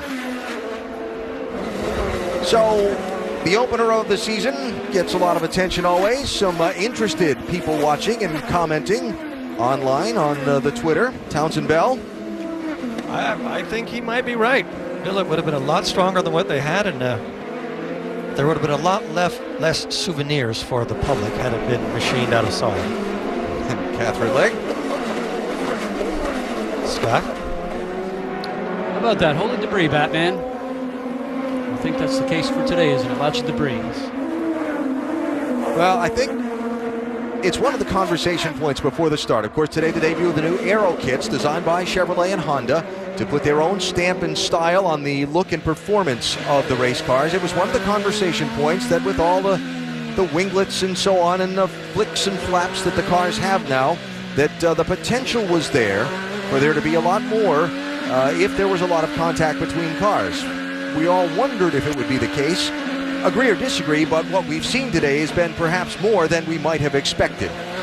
I think, and by the fact that they haven't done enough testing with it. Jack Hawksworth missing up. Piece missing out there. Leave the wing alone. Go, go, go. You can see when the car leaves the pit lane there, the front wing is vibrating. That's one thing they've been talking about on some of the Honda cars, that because they have so many pieces out on the outer edge of the wing compared to the Chevy, that more pressure on the wing, and they're finding that does vibrate just a little bit more. An important part that we haven't discussed at this battle between Power and Montoya is that Power is on reds and Montoya is on blacks. And Power is having a very hard time shaking Montoya. Power on the softer red alternate tire. And an update on the top two in the race from Dr. Jerry Punch. Yeah, both those cars, guys, are being told by their respective pits, fuel conservation. Both are being told they need 2.8 to be able to make it about 8 or 9 more laps to get their fuel window to open on lap 79 or 80. Now, they're also warning Montoya to take care of his tires. He had been very, very aggressive, and they're concerned about the tires on the 2 car going away before they can make that final stop in about 8 laps. Jan. And Doc, that's very interesting about the tires, and this may be surprising, but the more downforce you have on a car, you actually get better tire wear, because what causes tire wear is when the car slides across the racetrack. With more downforce, they become hotter, and when you have the red sidewall tires, you build more heat. So it's very interesting with these new aero kits. It's changed not only fuel strategy, but also tire strategy. And this is all new, so they're learning at Scott for the first time. Been a lot of conversation about the Penske teammates with the addition of Simon Pagenaud to the team, and talking with all of the drivers there. Each one of them discussed how their driving styles compare and contrast, and the addition of another data point and so on. But every one of them said, without being prompted, how differently Juan Pablo Montoya's driving style is from most everybody else on the team. You watch Will Power here from behind the wheel. Smooth and calculated, I guess we will call that, and all the drivers drive the cars very differently and hard into the turn. But they all said, as you're mentioning, Alan, that Juan Pablo seems to drive the car in deeper than some of the other guys, gets back on the gas maybe a little quicker, could be a little bit rougher, and sometimes is not as consistent as some of the other drivers, but they all say, but he goes fast. And that's the word that everyone mentioned, is he's a very seat-of-the-pants driver, and he adjusts in the car every lap and tries something different almost every lap, whereas some of the other guys are much more, this is my break point. Juan is, I'm going to try this, and I'm going to try that, and much more by the feel per lap. And they want the car tuned to their style, and as you're saying, Juan doesn't mind adapting to what the car needs. So you mentioned, Eddie, that he is on the black primary tire right now, so maybe he's able to get more out of that tire than some of the other drivers were. I'll try to put it in a simple. I couldn't understand what you guys were saying. I think he just throws it in a corner and works it out, regardless of what's going to happen. If the back slips out, he corrects. If it pushes, he corrects. It's just, he runs on pure talent and adrenaline. I think he's one of the funnest drivers I've ever seen drive in every category he's been in Formula One, in NASCAR, and here. And the speed he had in Formula One was astonishing. Montoya trying to chase down and stay with his teammate Will Power up to, as you heard Doc report a minute ago, that last pit stop, which they would be about 3 to 6 laps away from. So a break here. Penske with the top 2 spots. Will Power, Juan Pablo Montoya. Tony Kanaan is third at St. Pete.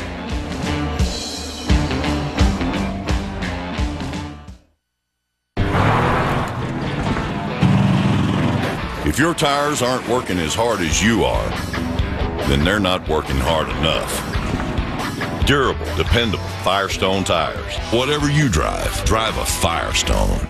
Yellow clouded headlights. They're unsightly and potentially dangerous. Mother's New Lens Headlight Renewal Kit uses patented Powerball technology to restore clarity and protect from future damage. It's easier, faster, better. For severe damage, the New Lens Kit now includes power sanding discs. No more sanding by hand. Here's an actual headlight surface before and after restoration. Damage like that can't just be wiped away or covered up. You need the right product. Mother's New Lens Headlight Renewal Kit. I'm MMA champ Chuck Liddell, and I stop things. People. Problems. Anything that moves. Just like Duralast brakes. They stop anything! And if you use anything else, you should stop. Duralast. Proven tough. Get in the zone. AutoZone.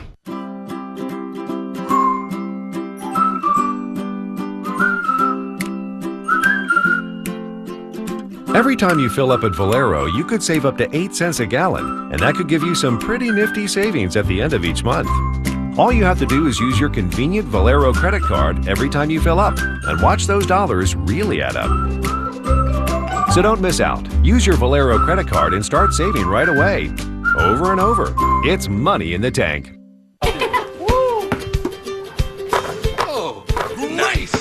A shot like that calls for a post-game celebration. Share what you love with who you love. Kellogg's Frosted Flakes. They're great!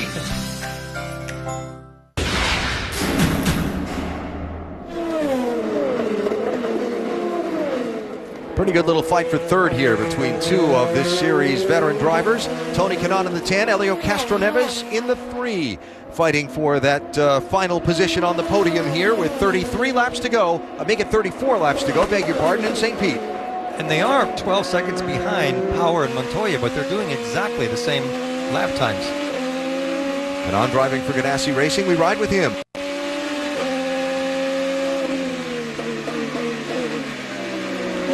Tony Kanaan in the car that you see behind him, Helio Castroneves, grew up in Brazil racing go-karts against each other. Both wanted to get to the big-time motor racing. Didn't know if they'd be able to do it, but used to promise each other that if I get further than you, I'll try and help you get to the same level that I'm at. When Tony first moved over here, moved into Ohio to Steve Horn's shop for Tasman Racing, and used to sleep in the shop just so he could go off and drive an Indy Lights car. If he wants to help me, he can move out of the way and let him go by, I guess, at this point. Well, we'll see how good this friendship really goes. Downstairs to Jan. And in Tony Kanaan's situation, he has to push really hard as you ride on board, but he also has to save fuel. He needs to do, by my estimation, a lap or two more, possibly 3, to be sure he gets it to the end. The Chevrolets can probably go 30, 31 laps. You can see there's 33 to go. So he's got to nurse this thing in case it's green all the way to the end, and he's got heat from behind. The team's saying, you got to save some fuel. We got to get in the window. If he starts saving too much fuel, Castroneves will get by, and that might be necessary. Rick? Graham Rahal brings the car in. I can tell you that is one frustrated driver that I've been hearing on that car quite a bit this afternoon. Very unhappy with that penalty. He felt there was no way that he could avoid that contact. They've just been telling him, calm down, get ahead, pay attention to you can gain some spots, and we'll do what we can in this race. Now, last year, the final pit stops in the race were made at lap 77, which is the lap we're on now. They were made under caution. There was another yellow after that helped everybody get there. We'll see if Graham Rahal is able to duck in first. Maybe there's a caution that brings everybody else to pit road, and he ends up being the track position winner on the gambit there. And certainly, I'm sure that's what they're thinking, because there has been so many yellows here today. But as case usually happens in front of you, there won't be one. Whenever your hope is not a very good strategy. Whenever you count on a yellow, it never comes. And still the race for the lead between Power and Montoya. I think they've settled into what you said before, Alan, into a fuel-saving rhythm. Race hard enough to keep the other guy either A, behind you, or B, in sight. And their times have slowed down about 0.6 of a second. While saving what you can to try and make some fuel. James Hinchcliffe on pit road for his stop. And again, a quick reminder to download the IndyCar 15 mobile app to get live streams from the in-car cameras and more from Verizon.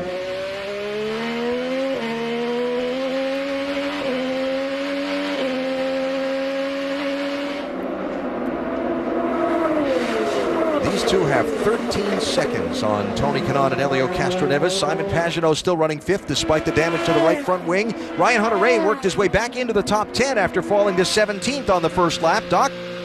And they battled an amazing understeer for much of the weekend. Couldn't get the rear of the car stable on Friday. Got it fixed. Had a huge understeer yesterday and this morning. In spite of that, had trouble getting the car to turn in turn 1. They have been able to salvage possibly a top 5 finish. Final pit stop for Ryan Hunter-Reay. He's away.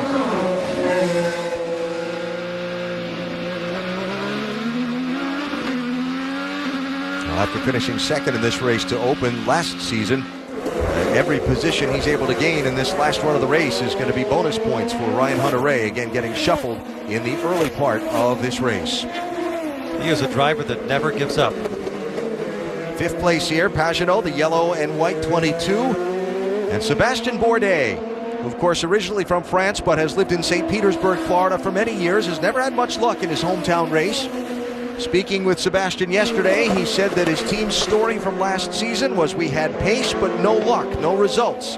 This year they hope to maintain the pace and get the results to go with it. He said our strength that we showed last year was when we're off, we seem to find the solution fairly quickly. Well, they went to Sebring Raceway earlier this week to do some testing before coming here. And everything they tried at Sebring that they thought would help them here at St. Pete didn't work a bit when practice opened here on Friday, and they had to completely start all over again. Did they try the opposite? Well, what they tried gained them some pace, and he had a solid starting spot in qualifying run, and he's been right around, I'll say 5th to 8th for most of this race in that 11 car.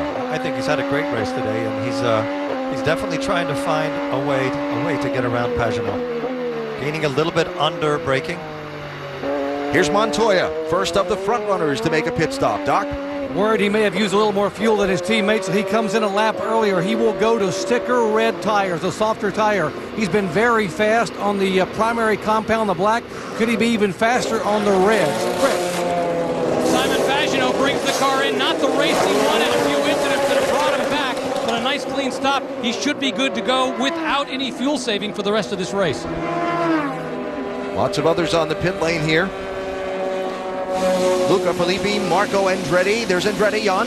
Yes, and Marco Andretti as well as some others. Luca Filippi also taking service. This is the part where you want to have enough fuel. That's why they waited. You heard some of the other reports.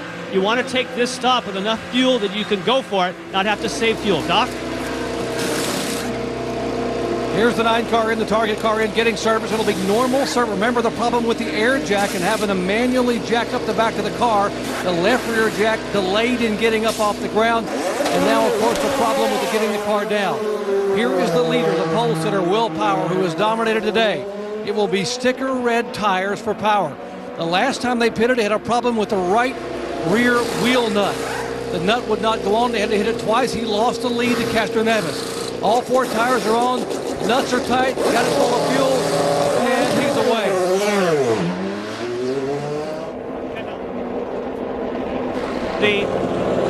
And he had to really work the fuel to make this window, but they're very happy they decided to make no changes on the car, and he slots in right where he wants to be now, hopefully with some fuel to work with.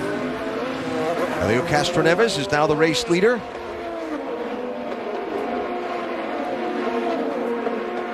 It's Carlos Munoz down and away. He's had some difficulties today, had to replace a front wing. And we watch Castroneves make his way around toward the pit area straight away and see if he makes his final stop here.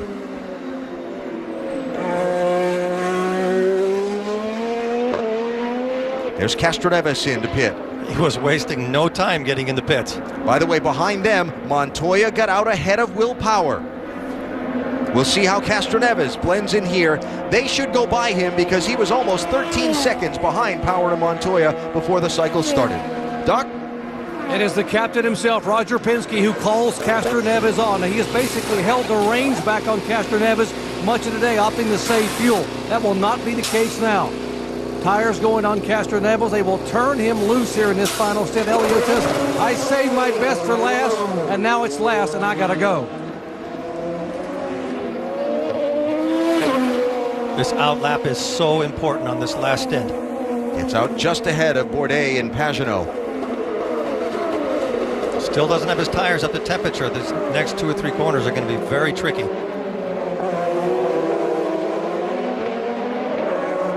Nice thing about this track, though, because it's so tight, Eddie, up in this section here, there's not really a place for somebody to get past you, so you get a few turns to get some tire temp into the tires. Oh, Pagenaud on Bourdais. On the outside.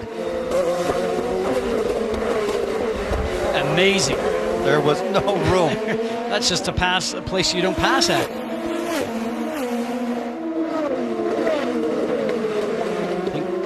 Pagenaud knew that he had to get up behind Castroneves, couldn't stay behind Bourdais any longer.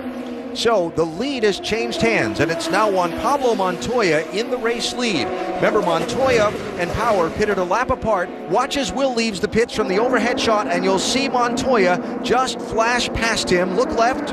There he goes. But now they're both on reds. Montoya and Power have the same tires, whereas the last stint, they didn't.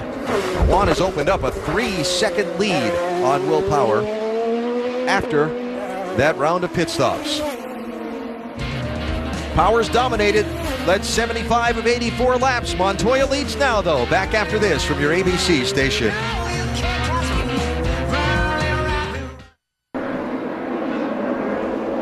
Here at the Firestone Grand Prix of St. Petersburg, Juan Pablo Montoya out in front. After an exchange on pit stops, Montoya stopping at lap 81, Power stopping at lap 82, and they exchange positions. Watch the pit stop here for Power. We call your attention to the back of the car after the work is done.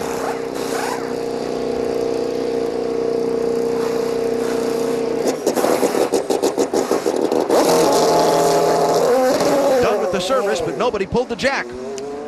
Yeah, and if you add to that the fact that Montoya probably put everything he had into his outlap with cold tires, those two things put him behind. So now Montoya with that 3-second lead. Jack Hawksworth, remember he's on an alternate pit stop schedule than everybody else. He's now in third, with Tony Kanaan fourth and Elio Castroneves fifth. Rest of the top 10 coming across the top of the screen. 21 of the 24 starters on the lead lap. Carlos Huertas is out of the race earlier. Talked about the steering problem. Francesco Dracconi is also out of the race, the other Dale Coyne car. And those two will not be running at the finish. More on the race leader from Doc.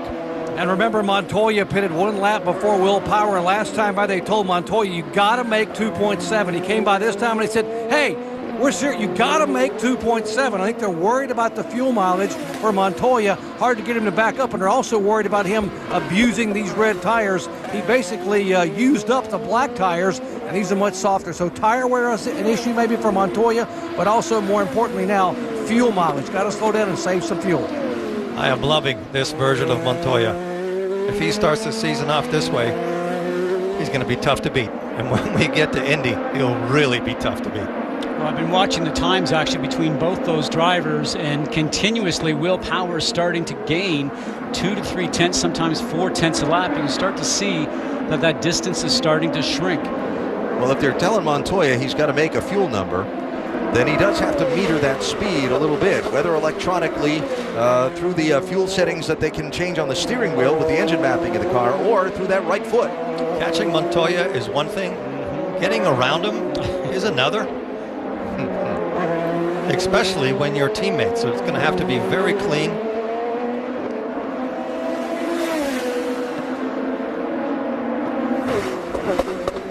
Down into turn 10, back on the gas. This is a game of discipline and patience right now. And as Alan said, fuel might end up being his biggest enemy on those last 2 or 3 corners. And because of his driving style, being what they almost call a little bit abrupt, driving in very hard, getting back on the gas pedal very quickly, you really use up fuel, that type of technique. They always talk about Scott Dixon with the Ganassi team, a guy that actually what they call makes fuel, because he can be very smooth with the pedals and carry the speed through mid-turn. So we'll continue to watch here as Will Power continues to knock off a couple of tenths each and every lap. Yeah, Power's gained a full second on Montoya. He's gone from 3 seconds behind to 1.9 seconds behind. Now, if you're not a regular follower of IndyCar, these cars have very sophisticated onboard telemetry that transmits back to the pit area. So the people in Montoya's pit are watching his fuel usage and the miles per gallon usage on every minute of every lap of this race. They know exactly what he's burning and what he needs to get. They know what mapping selection he's put the car into on the steering wheel, and they can follow that and continue to assess where they stand in live real time. And he doesn't have to think about that. They're giving him a number, and he has it on the screen. All he has to think about is driving as efficiently as he can and keeping the lead. And we have 19 laps to go. A lot can happen in 19 laps. Yeah, and Will Power just knocked off another half a second that last lap. So interesting to watch to see if he can sort of conserve fuel until Will maybe gets within a half a second of him. Maybe he's conserved enough fuel at that point in time, and Juan Pablo can put his foot back in the gas.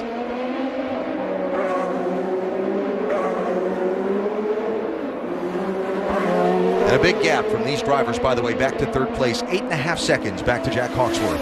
These last laps that we're going to watch are the ones where you can really tell the difference between the drivers that have trained and are fit and those that are not. Especially with these new cars that have all this extra downforce, and the steering is supposedly a lot heavier.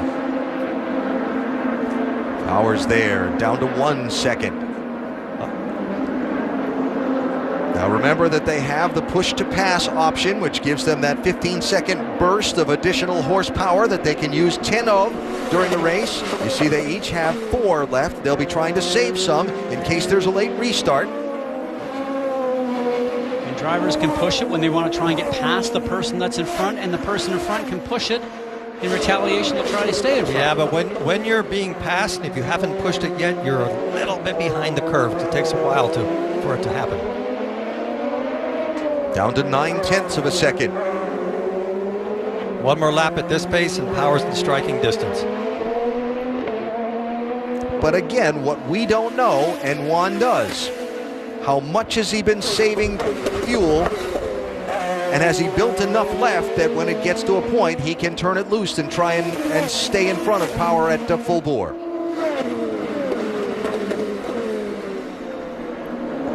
Very interesting. As we're inside the final 20 laps of the Firestone Grand Prix of St. Petersburg, you won't miss a second of the action side by side here on ABC. So, I was video chatting with my girlfriend. We haven't been together long, but She just says it. I love you. My heart is racing. So I say it right back. I love you too. And she freezes. Not actually, but the video chat. I'm like, did she even hear me? I am so relieved I have Verizon. I panicked, tried to unfreeze it, and hung up. We are so much in love. She never called me back. Join us and save without settling. Verizon. Oh, nice! A shot like that calls for a post-game celebration. Share what you love with who you love.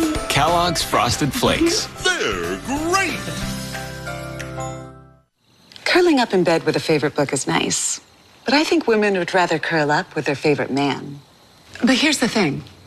About half of men over 40 have some degree of erectile dysfunction. Well, Viagra helps guys with ED get and keep an erection. And remember, you only take it when you need it.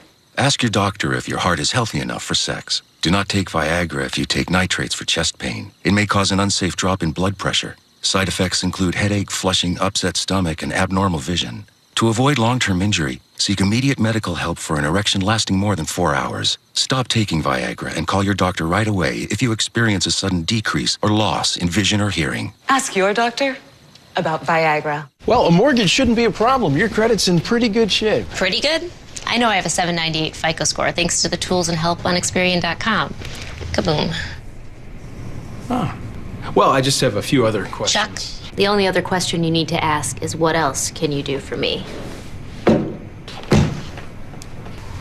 I'll just take a water. Get your credit swagger on. Become a member of Experian Credit Tracker and find out your FICO score powered by Experian. FICO scores are used in 90% of credit decisions. One isn't about speed. Do these rivals chase speed because they can? Or because they can't help it? Indycar. The heart of racing. Go to IndyCar.com for live timing and scoring, upcoming race details, and to join the conversation.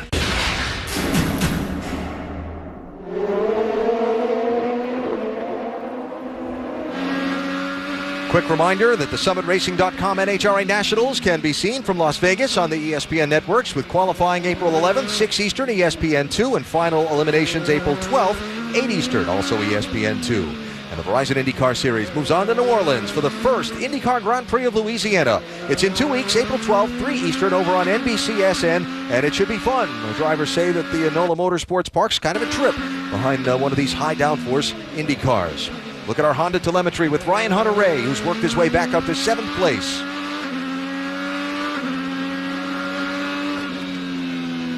Remember, Hunter-Reay got shuffled as far back as 17th after getting shoved wide in turn 1 of lap 1. It's been a steady dig back out for last year's Indianapolis 500 winner. Up front, from 3 seconds behind. Will Power now a half a second behind. How much fuel was Montoya saving to allow that to happen? Where do they stand with 14 laps to go? They've got a clear 11 seconds on third place Tony Kanaan and fourth place Helio Castroneves, who'll probably have a good fight for themselves for the final spot on the podium. But Will Power trying to make himself seen in Montoya's mirrors there. That's what you call knocking on the door. I'm here. Just in case you forgot, I'm right behind you.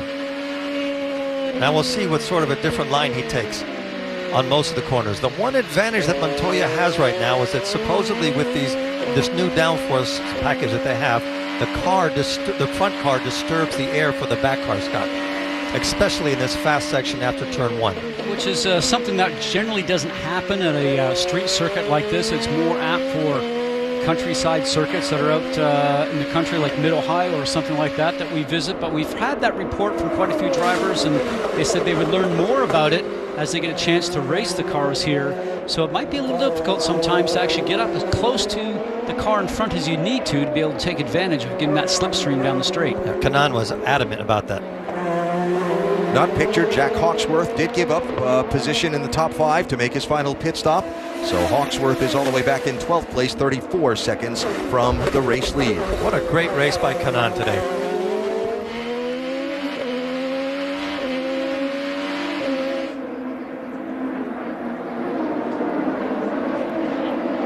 He's picking up under braking. Yeah, but look at the line that Juan Pablo uses on the exit. The gains coming out. They're so evenly balanced. Still clear by 3. 13 laps to go. That's 12 laps to go. That's still a long way to stay ahead of a car that's that close to you. So usually Juan Pablo's the guy that drives the thing in so deep into the turn. So I'm wondering right now if he's just sort of doing that little bit of coasting going into the turn, saving a little bit of fuel when you get off the gas pedal a little bit earlier. As we can see, Will gains under braking just a little bit. Remember, just after that last pit stop, Doc reported from Montoya's pit, they were hollering at him that he needed to make a certain mileage number per lap. An update there, Doc? Well, he seems to be okay on the mileage as far as the number he has to make, but here's the bad part about having a teammate that's chasing you. Will Power is well aware of the fact that Montoya began this race today on red tires and wore them out before the first stop. The tires were gone. And so now the warnings that have come over the radios here to Montoya have been about trying to save the tires. Apparently the fuel number may be closer, okay, but they're worried about the tires going away in the final 9 or 10 laps. And Will Power just trying to keep the pressure up. 11 to go. Montoya and Power, 1 and 2, well clear of third place. You'll see it side by side on ABC in the Firestone Grand Prix of St. Petersburg.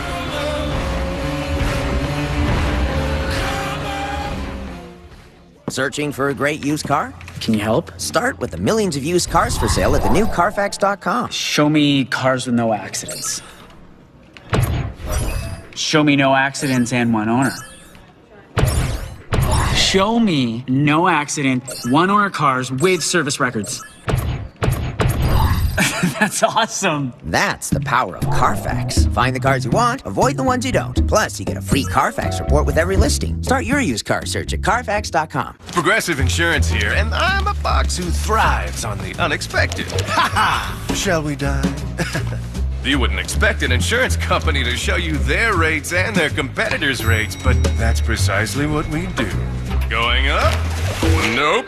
Coming down. And if you switch to Progressive today, you could save an average of over $500. Stop it. So call me today at the number below. Or is it above? Dismount. Oh, and he sticks the landing. Guys, I won! I'm the winner! Dude, everyone's a winner. Everyone. It's the Everyone's a Winner giveaway at Dave & Buster's. Instantly win prizes like free appetizers and free entrees, free tickets, and free gameplay for the hottest games. More than $10 million in prizes. It's the Everyone's a Winner giveaway at the only place where everyone wins. Dave & Buster's. Is he a winner? Winner. She a winner? Winner. Chevy trucks always find new roads to conquer. We started with the family of the most dependable, longest-lasting full-size pickups on the road. And now, introducing the pickup that unanimously won the 2015 Motor Trend Truck of the Year. All made of high-strength steel, only at one place, your Chevy dealer. Now during Silverado Truck Month, get a total value of $7,750 on select Silverado 1500s in stock the longest. It's Silverado Truck Month at your local Chevy dealer.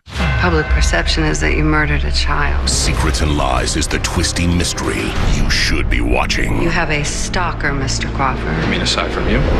Tonight, no one can protect Ben Crawford This will escalate. Who do you think's doing this? when a vigilante goes medieval on him.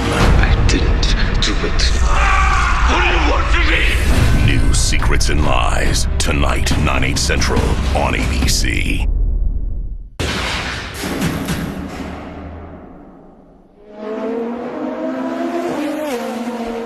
You saw it in our ABC side-by-side coverage. Will Power took a run at Juan Pablo Montoya in turn 10. As Montoya tried to hold the lead, the contact brushed that upper right winglet off the front side of the one car. Another look at it here.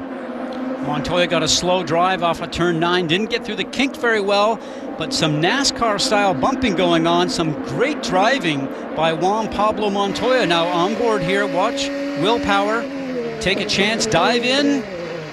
The door closes on him. He sees it. Now that winglet off of Power's car slid off the course there in turn 10, but then that came out from underneath his car down this main straightaway.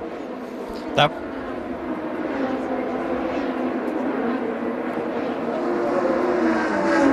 He's thinking, ooh. That's the most emotion I've seen from him in 20 years. Well, Roger says, frequently and often, I expect my drivers to race each other hard and race for the win. I just don't want them to take each other out. That was perfect. That was really good driving on both of those drivers, Scott. I mean, that was really tight. I can understand Power had an opportunity there, but it was the first one that he had. It sort of tells me that he was giving it just about all that he had, and there was an opportunity he was going to try and take it up. Because I wondered if he was maybe sitting back for 5 to go. Passing Montoya in a place like that, boy, you've really got to have more than just a quarter of your car in. He did kick the push to pass button when he tried to make that run, and Montoya did not. Oh, there's the surge in power then. Because I wondered if maybe Montoya didn't get off the corner well, so give it to Will. He was trying to do it on the act of surprise, passing somewhere where he maybe didn't expect it. Now Montoya's coming up on traffic, so this could easily turn around. And quite a group of traffic. There are about 8 cars ahead of the race leaders here that they'll have to navigate over these final just over 6 laps. So it might not be over. Normally the advantage is of the first car that hits traffic, but depends on where he catches them. 6 laps to go. And Will Power just put in a very quick lap.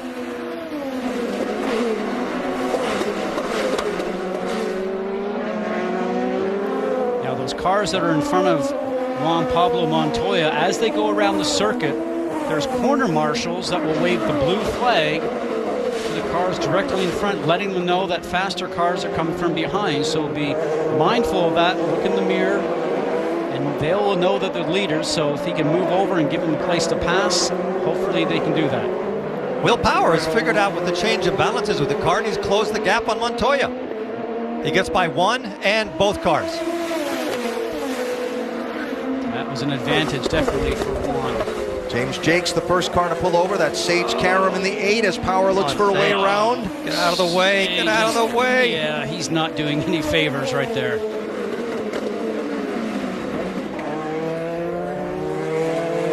After this lap, there's only going to be 5 laps to go. Yeah, damage may be done right there. I'm sure Will Power will probably have a conversation with Sage Karam after this event here today. I know I would.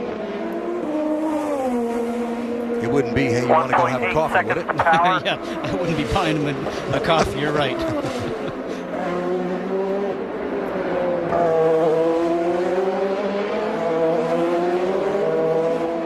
Will Power dominated this race. He led most of the event. Gave up the lead a couple of laps to Simon Pagenaud on the first cycle of pit stops. Gave up the lead to Jack Hawksworth on a cycle of pit stops. Lost a little ground to Helio Castroneves on pit road the first time, but they weren't leading. Some other people stayed out to have the lead, and Power was able to rocket right past all of them on that restart when things got bottled up behind cars that hadn't pitted. Then the key moment in this one on pit road at laps 81 and 82 when Montoya came in first, and when Power came in a lap later with the lead, it's a little slower getting away, and Montoya got out in front of him. And you know what's interesting in this one? We talked about the Penske domination that we expected to see today. Obviously, the drivers are up front, but we expected to see Will Power and Simon Pagenaud battling for the lead. But right now, you've got a guy, Juan Pablo. Remember, he came back to IndyCars just last year, said I was driving behind the car for the first half of season, then I finally got it going at the end of the season. He's the guy that may end up winning this event, and a bit of a surprise, probably for everybody on the team. Except him. So the Penske cars that started 1, 2, 3, 4 are running 1, 2, 4, 5. And the third place car is Tony Kanaan there in the Ganassi Racing number 10. Ahead of Castroneves. He's had a great weekend. Probably one of the fittest drivers, if not the fittest driver in the field. Tony talked to us about the difference between starting this season versus starting last being his first with the Chip Ganassi Racing team. And he said confidence and understanding. I know how they work, I know how my teammate work, I know how the system works, and now I feel more confident speaking up for what I want within the system and getting it. Exactly, because remember he said it when I first arrived there, I was trying to drive cars that were perfect for guys like Scott Dixon. He said it took me half a season before I got comfortable in saying, hey guys, it doesn't work for me. So he worked with the engineers, got more comfortable with the car, and he said, I'm so much further ahead this season than I was last, as you mentioned, Alan. So Kanaan being the one to spoil the Penske party at the front of the pack. Juan Pablo Montoya coming to 2 laps to go. He's keeping the distance consistent. Our Firestone durable driver of the race. Again, getting the lead on the exchange of pit stops and fending off the challenge of Will Power. Now, if there's any question about did he make enough fuel to make the finish, we'll hope they've figured that out by now and dialed it back a little bit. There is a big gaggle of cars up ahead of him. There you go. Yeah, and when there's more than 1 or 2, it's usually difficult to get around. And that group will probably be racing each other for a position, so sometimes you're not mindful to look in the mirror. I don't know if he'll catch them in 2 laps, but he might. This group that includes a number of drivers that have had some trouble today, including Scott Dixon way back there in 16th place. Oh, he will catch him. First one there he is right there. Is the 98, Gabby Chavez, last year's Indy Lights champion. Rookie this year in the Verizon IndyCar Series, driving the 98. Chavez has had his share of troubles today. He has just 2 seconds over Power, 1.7 seconds over Power. And you can throw that amount of time away in 2 corners. So here he comes to the white flag.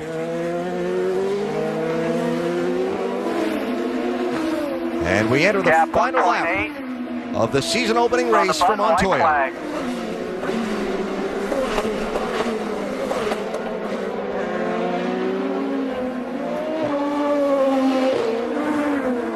Montoya, the 39-year-old, with 1 win last year. That came at Pocono. Finished 4th in the championship. And of course, the first part of the season, very much a struggle as he adapted to returning to open-wheel racing. But he finished the season with 3 straight top 5s after some mid-season adjustments to his team lineup last year, and has picked up this season right where he left off at the front of the field. Boy, this is going to be tight right at the end. Trouble in front of him. No. Kimball gets spun around, but he's well clear of Montoya. And here comes Juan Pablo to the final corner with the checkered flag ahead.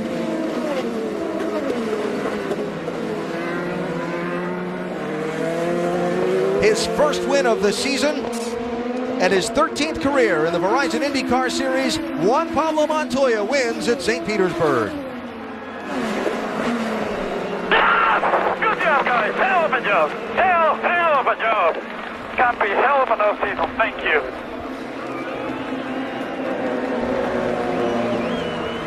For the captain, Roger Penske, a trip to victory lane, and 4 of the first 5 finishers to start off this year. How about that drive for Montoya? He's back to the Montoya that we all know and recognize. Impressive. You know, he's one of the elder statesmen in this series right now, 39 Great work, years bud. old. Great work. One job. Good job, bud. Show them what we're going to do this year. No question, Montoya is very elated after this win, huh, Doc? Absolutely. And Roger, your thoughts on the impressive performance by Team Penske this weekend? Well, I'll tell you, it was a fight with our two guys up front there. I mean, it was just an amazing weekend. Guys worked hard during the winter, the new aero kits. Thanks for Chevrolet and Verizon for the support. But to come back this year with the fast times there on qualifying day and to win this race, finish 1-2 in the top 6, wow, what a day. I know there are never team orders, but what goes through your mind when you see your two guys battling and they have contact like that? Well, we said at the beginning, let's take care of ourselves, but at the end, they got to go racing. I think you saw that Will was trying to get by, and Juan didn't want him by, so I'm sure they understand that, and we'll just move on to the next race. But a great day for all the people at Team Penske. Team Penske finishing 4 in the top 5. Team Penske led all. For a season start, bud. Team Penske led all but 5 laps in this race today between its 4 drivers. Will Power 75, Montoya 27, Simon Pagenaud 2, Elio Castroneves 1. Only Jack Hawksworth got in the way of their parade at the front of the field, with the 5 circuits led on various exchanges of pit stops. Impressive. I would say they've done their homework properly. Roger Penske is America's version of Enzo Ferrari.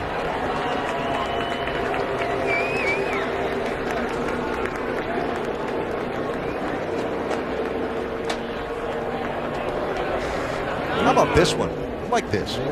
First win in an IndyCar on a road course since Vancouver, 1999 for Juan Pablo Montoya. Wow.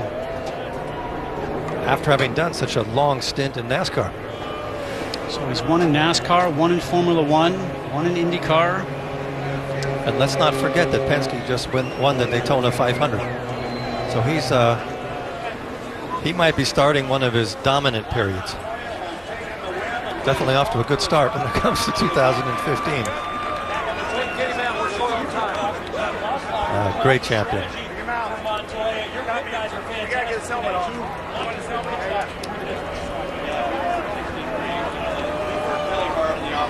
Get better at qualifying. All of our testing that we did, although it was short, you know, Brian, Campy, and Juan really worked Columbia hard will be celebrating tonight. Make the changes necessary to get that done. A real testament to Juan out there. Kind of. I expect this to be a very livelier than normal. Montoya, we hear from here in just a moment.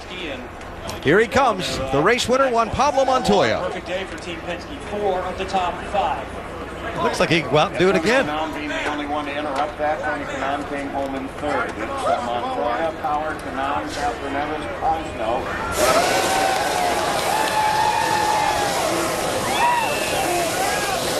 I don't think I've seen Juan Pablo Montoya smile this wide in a long time. Juan Pablo, what a performance, what a day. We talked earlier and you said I had to be so patient a year ago, not today.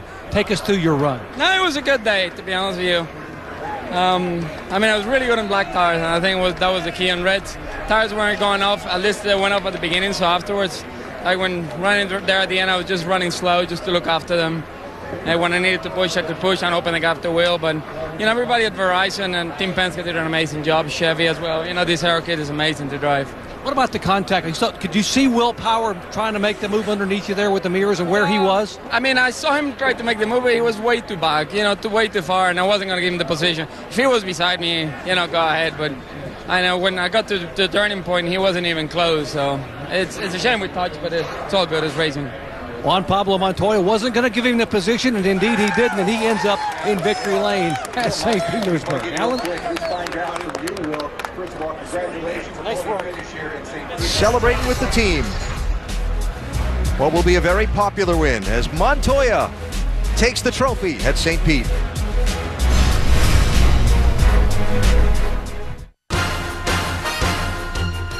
Fans beginning to file out after Juan Pablo Montoya's win in the season-opening Verizon IndyCar Series race. Montoya with a spirited fight with his Penske teammate Will Power as we look at the final results from today's race.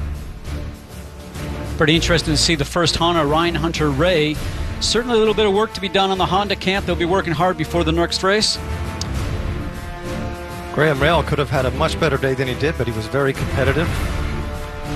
Probably another surprise there. Scott Dixon finishing in 15th, and Charlie Kimball, we saw him have another off just at the very end. Not a very successful day for him.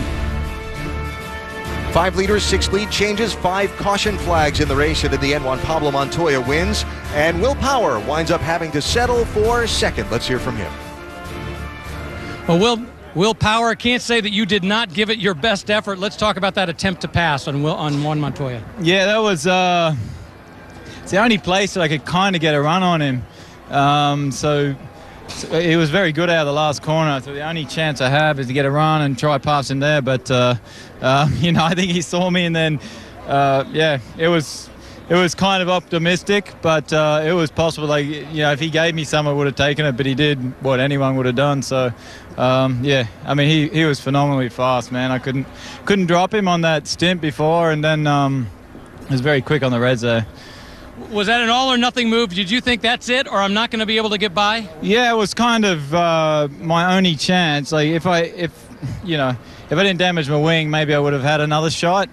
But he had to save a bit more fuel too, so I was counting on that. But it's hard to get close with these cars. It really is. But it's a great day for the Verizon car, and as we thought it would be, it's going to be a battle between teammates for the championship, I'm sure. All right, once again, Will Power, a hard-fought second place. Turning point of the race, Rick, when Power gave up the lead to Montoya on pit stops at laps 81 and 82. He made that attempt at lap 99, but in the end, his team owner Roger Penske is celebrating with Juan Pablo Montoya and not Will Power in victory lane here in St. Petersburg. Up next, ABC World News or your local news, except on the West Coast. So the debut of Aero Kits in the Verizon IndyCar Series. Saw a lot of bits and pieces from those Aero Kits scattered around the racetrack after contact between cars throughout the day. And in the end, it was as expected, a Team Penske-dominated day with Juan Pablo Montoya the winner.